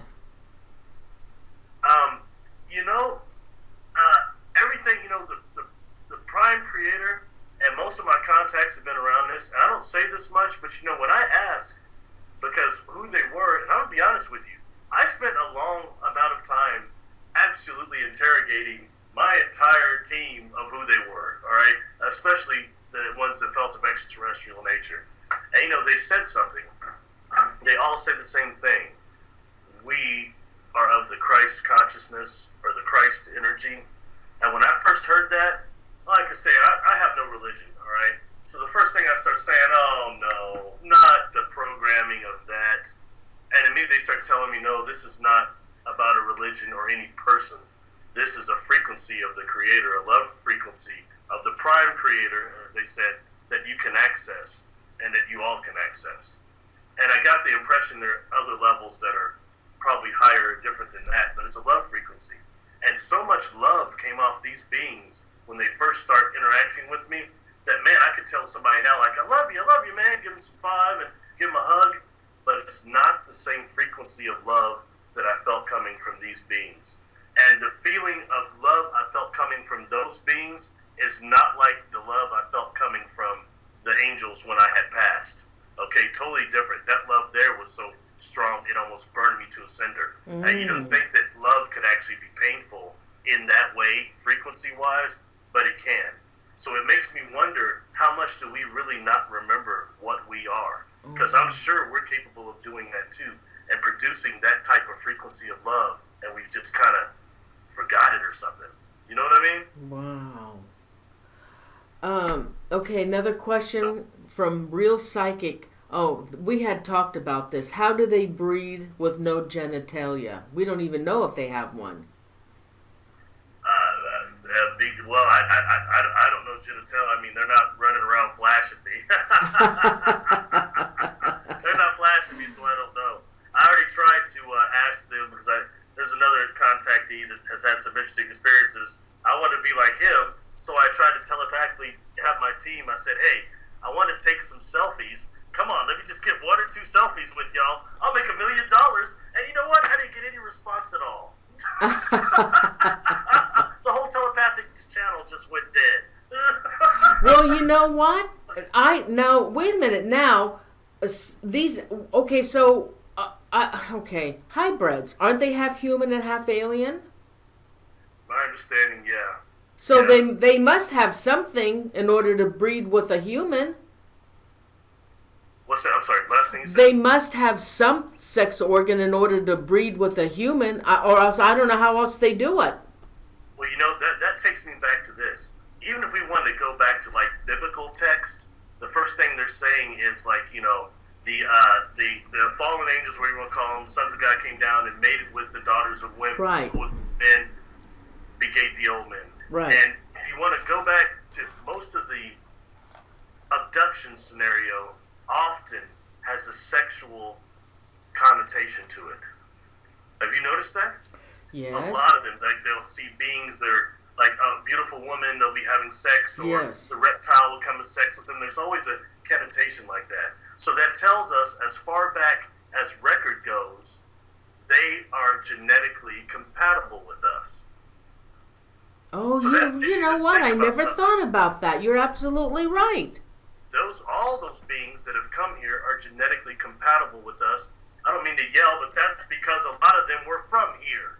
And we don't know how far back the epics go on this planet. We're just giving this bunch of crap about Columbus and whatever, and a flat earth and whatever. But I mean, it's not, I don't even want to start that deal. But anyway, about as much as how far back this planet goes. But all these beings, even these Greys, are interested in our genetics and genetic harvesting of some type. Right. So whether or not we want to look at this as some farm that they're harvesting, or a genetic lab, whatever, we just know that they're compatible with us. And that needs to be looking at, because most of them must be from here. And really what is I'll throw this word out, the Adam Kadmon, Kadmon, the Adam Kadmon, which is supposed to be the official blueprint for humanity, for our physical frames. So really, how many different augmentations of the Adam Kadmon are there? Just food for thought, you know? Wow. Oh, okay. Now we have another question. Phil M. Will the aliens appear to us soon? You know, Phil, I gotta tell you, buddy, a lot have asked that, but you know, I think right now we're in the middle of first contact, and a lot of it is happening with people that are just seeing a ship, like I said, and they're not realizing that they're getting conscious, their super consciousness.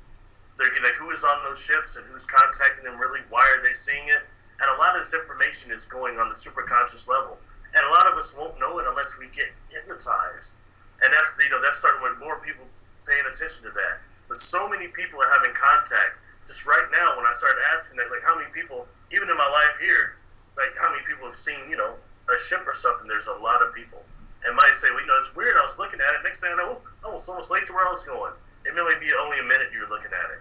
But that is a type of first contact right there. Because whatever contact they tried is showing themselves as whoever wants disclosure, you see that went wrong.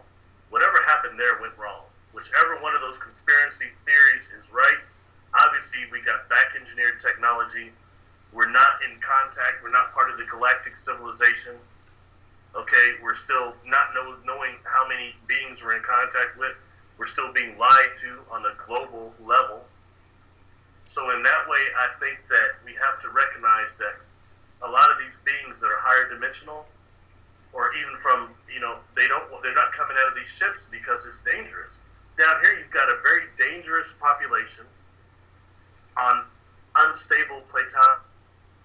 That's not very encouraging to get out. And you know as well as I do, if they get out and show themselves physically, half of them will be assaulted immediately, maybe destroyed, if possible.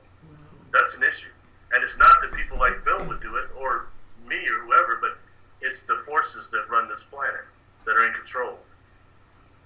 You know, that in that way, I say disclosure is never going to happen publicly because we've got first contact already going on. Enough people like me are talking, and other people having experiences that aren't hiding it. I did a video called The Disconnect, and the disconnect is that I've got, in the last week, I've had 5 people tell me they've had experiences and their wife or husband is in the bed right next to them each night, and they don't know it. So they've been taking me, these things are in the room, and my husband doesn't know it. You know, he's just asleep the whole time. There's ways to keep someone asleep like that when you're having a contact. But I mean, that's, and in turn, she's not telling her husband she's having these contacts because he's not aware of it. He probably is going to think she's crazy. Oh, yeah, I can understand that. You know, and that's so somebody you know in your own house may be having contact, and you're not talking, they're not talking about it. Yeah. Just like we have someone here, I guarantee you, maybe listen to our voices, that can really do more than Reiki. They can heal somebody with light coming from their hands, like I could see it on the ship. Something more than that, really healing human flesh with the light coming from their hands. But guess what? We don't know who that person is, and they're running scared because if anybody finds out, they will be murdered. Oh yeah, oh yeah. Yep. For healing and helping people. You gotta love it down here. So no higher beings are that willing to come out of their ships and say, hey, shoot me down. Sorry. Aaron Brody wants to know, and Aaron, honey, if you watch Ancient Aliens on the History Channel, that is a fabulous show to watch. They talk about aliens way, way back. All the hieroglyphics and the caves and whatever. But his question to you is, when did they first start visiting us? I think since the beginning it's been going on. Absolutely. Right. Mm-hmm. And I think only now is that starting to come up. It's been hidden so well, but now it's starting to come up. You know what I mean? It's starting to really come up, and there's starting to be so many facts, because it's hard. Somebody like me, I could be a few things. I could be, one, a liar. I could be delusional. I could have a psychological problem in my brain, wrong chemicals or something. I might just be a gifted storyteller. And number 5 is I might be telling the truth, but if you resonate, you'll know. You'll know with your own discernment more than I could tell you. You know what I mean? So I can't prove anything, but there's enough people you can start putting the whole puzzle together. Enough people talking like me with these different experiences, because everybody's experiences are different, but you can start putting parts of the puzzle together and kind of getting rid of some of this lie. Mm-hmm. Oh, okay. Let's see, Mama Joe Buffalo. She's talking about an alien. He is all black and slender, and I guess it's an AKA Slender Timmy. Have you ever heard of that? I've heard of the Slender Man. Yeah, but I've never heard of a melanin dominant. No, I don't think I've heard of that one. Now there's the Mona Lisa, the woman that was found on the ship supposedly.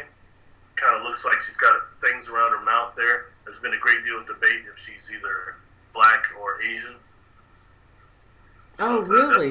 No, I don't know about that. Yeah, it's called the Mona Lisa. The Mona Lisa, and she's found on the ship, and I think there's a lot of people have been talking about it lately. It's a very odd picture, actually. Wow. Sue Ramsey wants to know, are you Rh negative blood type? No, I'm not. And see, isn't that because that's supposed to be? Well, Rh negative is supposed to now. Okay, it's Rh negative, and those with blue. You have blue eyes or green eyes? Green. You do have green eyes. Hazel. They're hazel. And that's supposed to be a characteristic of those that are in contact or abductees. Rh negative with blue or green eyes, but you don't have it. What's your blood type? AB positive. Interesting. All right, Diane Zeman Marks. Hi, Diane. She wants to know, can you describe the translucent ones in more detail? Are they tall and thin? And I know exactly what she's referring to. Well, okay, one more time. I have to hear that one again. I'm sorry. Diane Zeman Marks wants to know, can you describe the translucent ones in more detail? Are they tall and thin? Translucent. Are there any translucent aliens? Tall and thin? That I've seen, I've not encountered those, really. I've seen, that... she might be talking about the beings from the, almost looks like an organic cave, is what I called it. That was on board the Pure Conscious ship. It's, looked like these honeycombs in a cave. You know what I'm talking about? No, but... She might be talking about that. These beings look like, when they came out of these cocoons, that's what they actually look like, out of these honeycombs.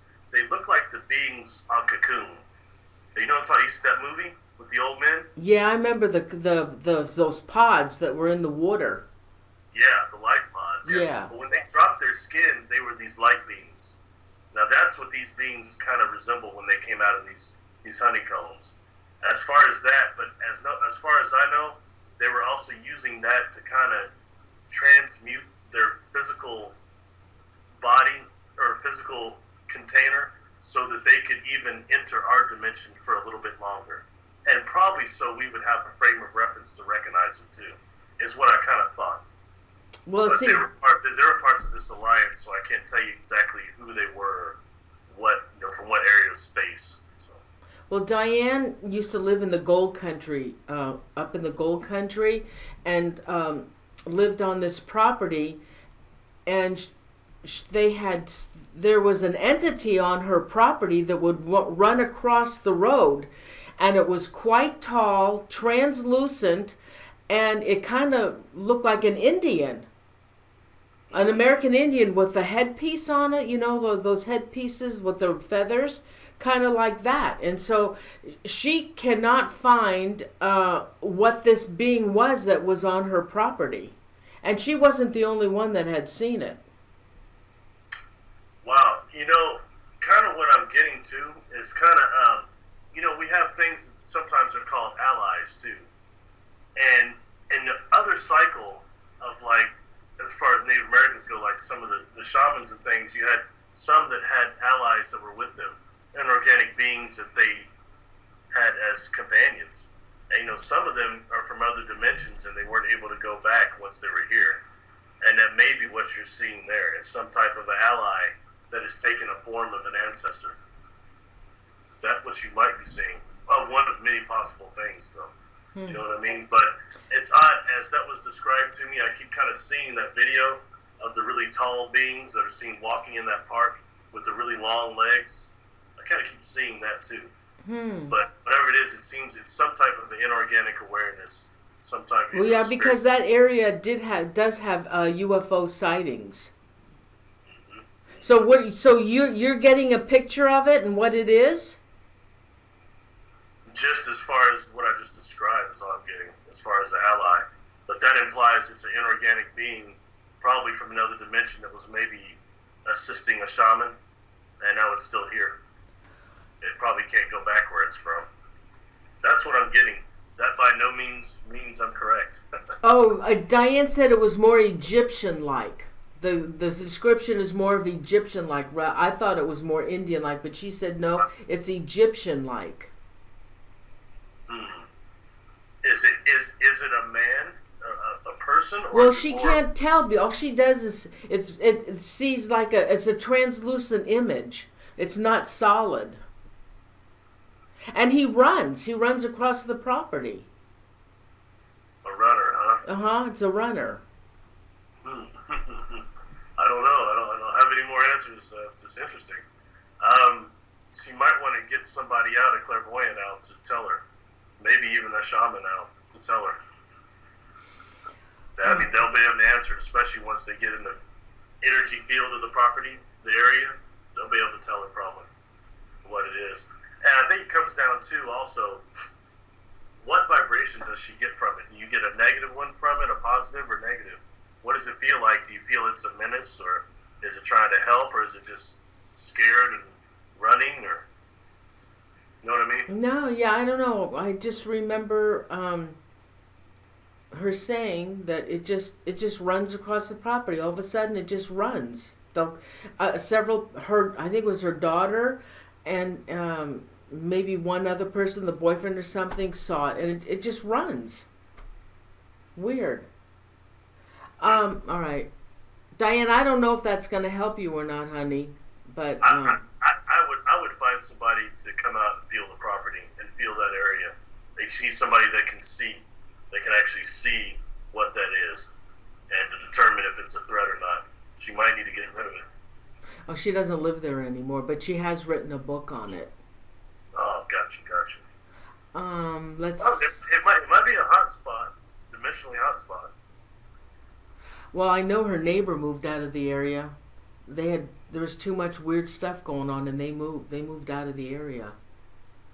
All right, we have another question, Mama Joe Buffalo. Okay, so let's see. What kind of starseed are the tall beings from, and what do they want? The tall beings. Maybe a little more specific. Which tall beings? What kind of starseeds? I guess she's referring to starseeds. What kind of are there tall seeds that are okay? Are there star seeds that are very tall?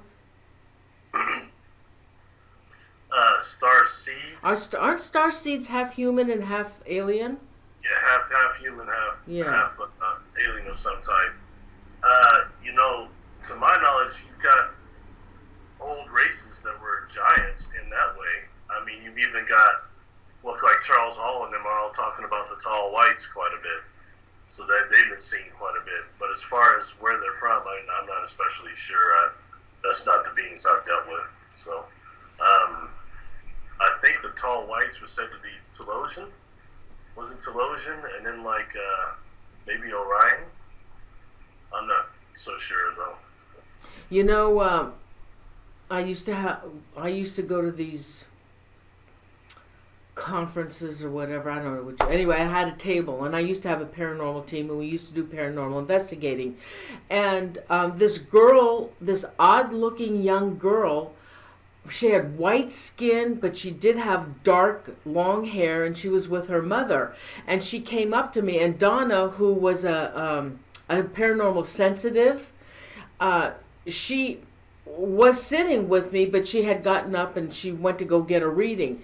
And so this girl and the mother came to me, and she started asking me questions about her daughter. And I said, honey, I really can't help you. Donna will be right back, and you can talk to her about this. And so when Donna came back, Donna knew it right away, as soon as she saw her, that she was a starseed.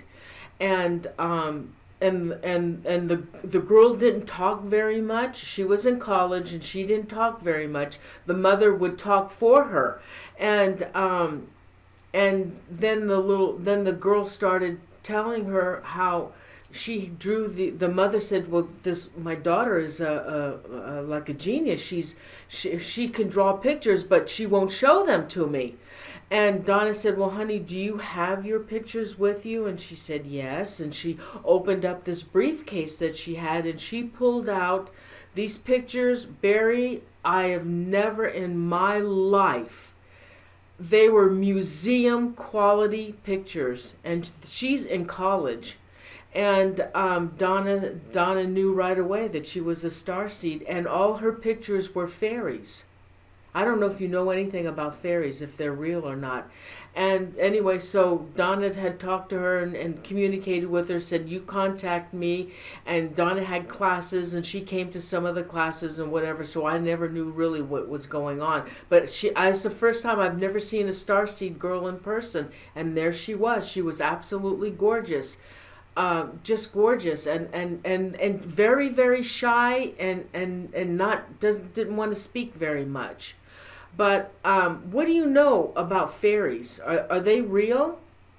You've got a whole host of nature spirits here on this planet, and some of them here, I think that probably they're as old as the Earth. I'd imagine. I think it's their matrix here, but you've got a ton of elementals that involve all types of nature spirits, and I'm sure one representative of them is what we call fairies, But I think that maybe we're dealing with so many different types of inorganic, non-corporeal awareness at different classifications that it's hard to tell, But I would say definitely probably that's one of the deal. And there's certain people you meet that even seem to have a certain type of a fairy energy about them. You ever met anyone like that?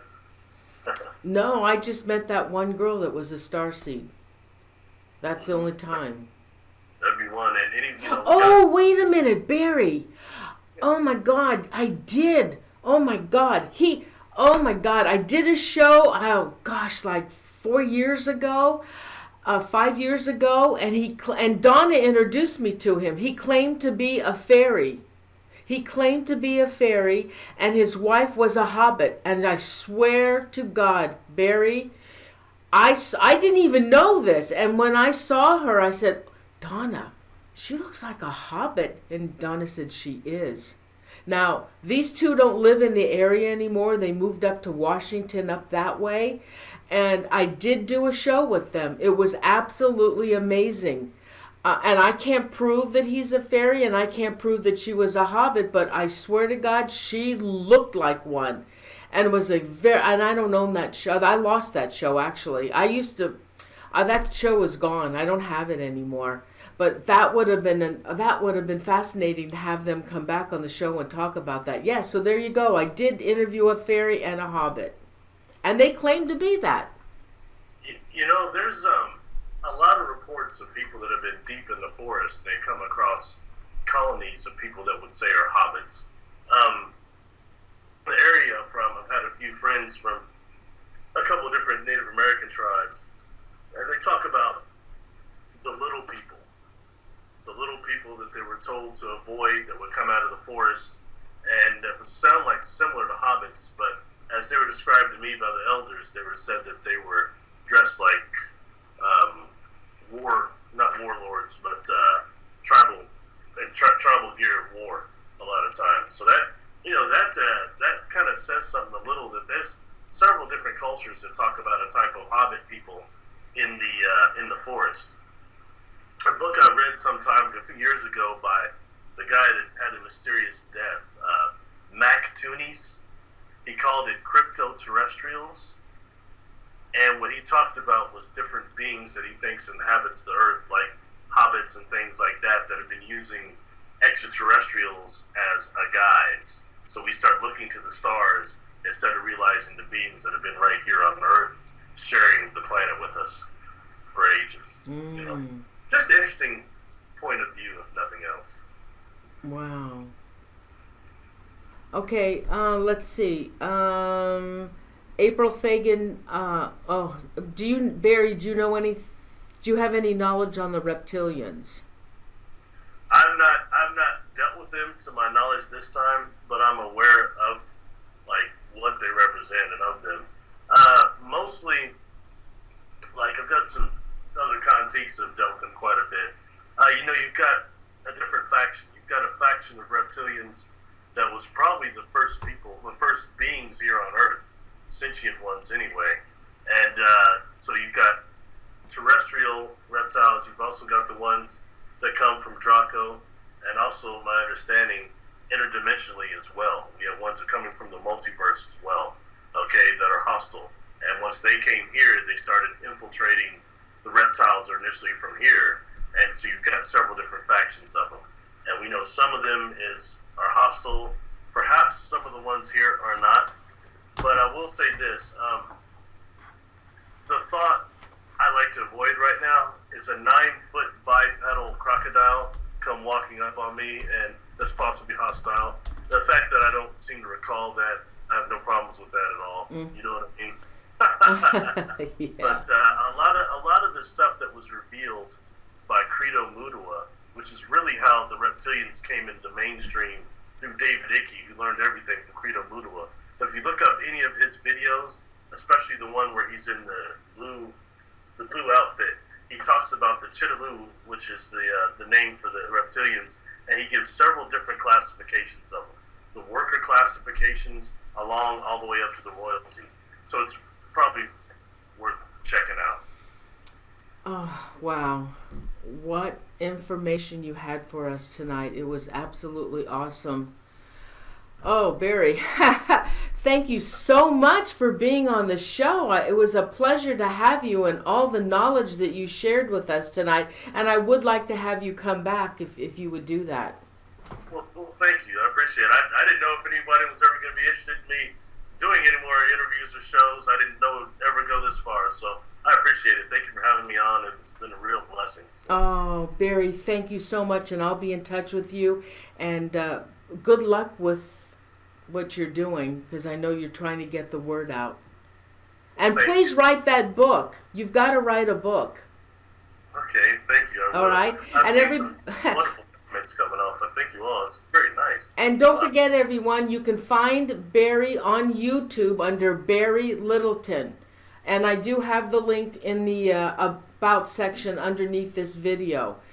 Check his videos out. It's absolutely amazing. He's so full of information. It was just too much. I could only deal with this tonight. We'll have him back on. Thank you, Barry. Thank you so much. Good night. Thank you. Take care. Good night. Good night.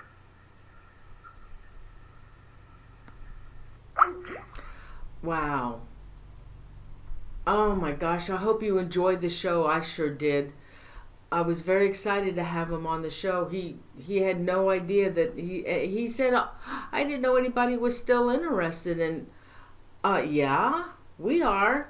So everybody, thank you again so much. Don't forget to subscribe to my channel. Don't forget to give the show a like. And by the way, on Monday's show, yes, it was a YouTube thing. YouTube was having terrible issues. I was lucky we even had a show. My techie said he has 3 clients. They couldn't even get a show running on Monday. So he said I was really lucky to even have a live show on Monday. The other 3 clients that he has, they couldn't even get the stream going. So, and that show is in the archives. There's some jumping around and but it's still, you're still able to watch it. Anybody? So, oh gosh, okay, so next Thursday. Oh, and I want to say thank you so much to my mods. I love you guys. Royce Hinman, Unique Annie, and Crystal Triplet. Thank you so much for being here.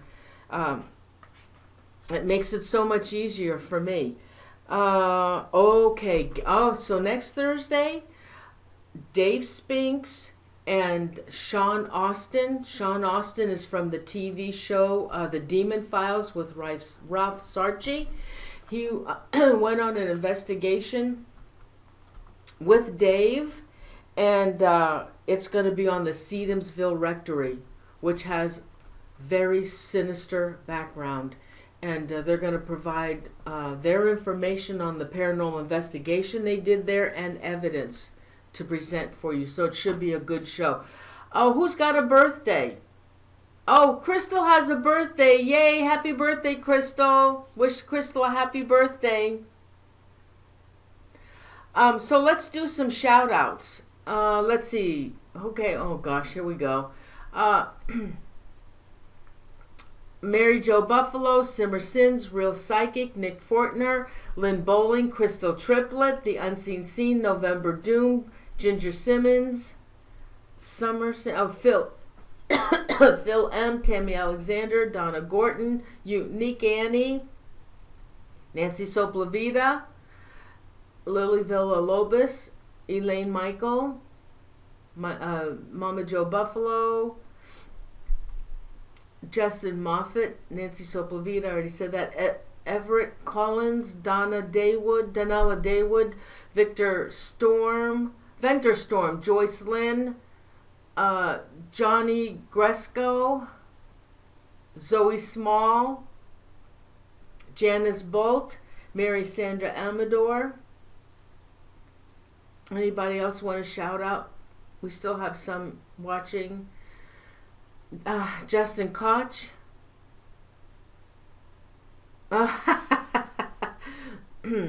Thanks, Phil. No, okay. Anybody else want to shout out? Did I forget anybody? Yes, Lily Villalobos, I said hi to you.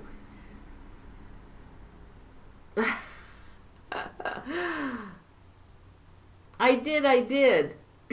No, not to Trump.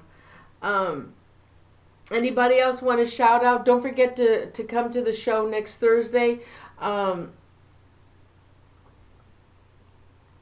glad you guys liked the show. Chippa Terry.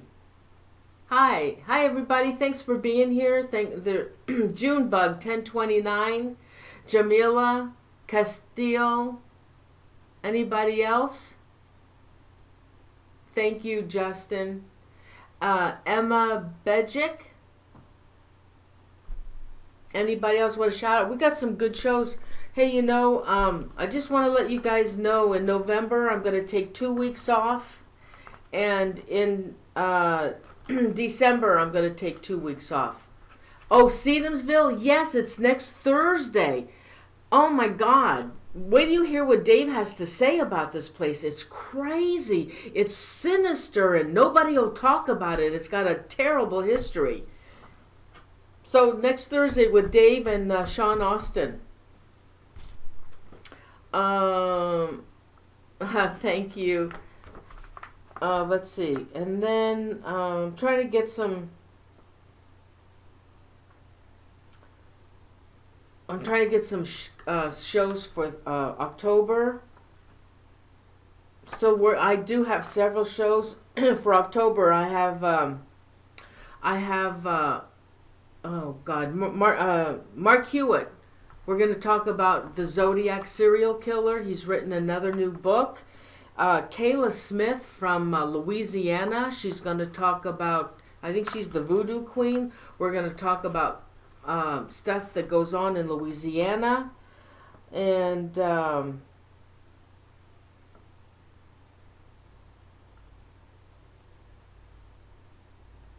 oh gosh. Anyway, so I have a guy from the UK. He tells ghost stories, really scary ghost stories. Diane Zeman told me about him. So I was gonna, I think I'm gonna do a Monday show with him. It may be a midnight show or a afternoon show. I'm not quite sure, but I'm going to change him to a Monday because I'd like to get some scary stuff going on for October. I'd like to do Monday scary stuff as well as Thursday. So, okay, if you guys have any suggestions, send them to me. I also, if you want to get on the email list for reminders, go to ParanormalZoneTV and send me a contact to get on the mailing list, okay? Let's see. Don't forget. April Fagan, did I say hi to you? Yeah, I like ghost stories too. Oh yeah, thanks, Royce. Winter. Remember Winter Lake? I think we're gonna do some scary stuff for October. He wanted to do a live seance, so I'm gonna have to get a hold of him. Yeah. Yeah, so I'll get a hold of Winter too. I'll try and get some good stuff going for Monday and Thursday, okay? Tammy, hi Tammy, thank you. So everybody, I'm gonna go. Have a wonderful weekend. Today was the first day of autumn. I'm so excited. This is my favorite time of the year from now until the end of December. Those are my favorite months. I hate spring. So,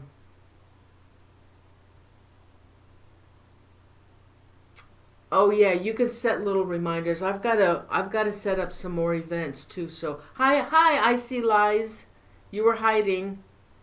Yeah, so I'm glad you liked my guest. He's extremely informative. I think he did get gifts. He's highly intelligent. Wait till you guys see his videos on his YouTube channel. It's unbelievable what he knows. But I would like to have him back to talk about some of this stuff. Okay? All right. Guys, thanks so much.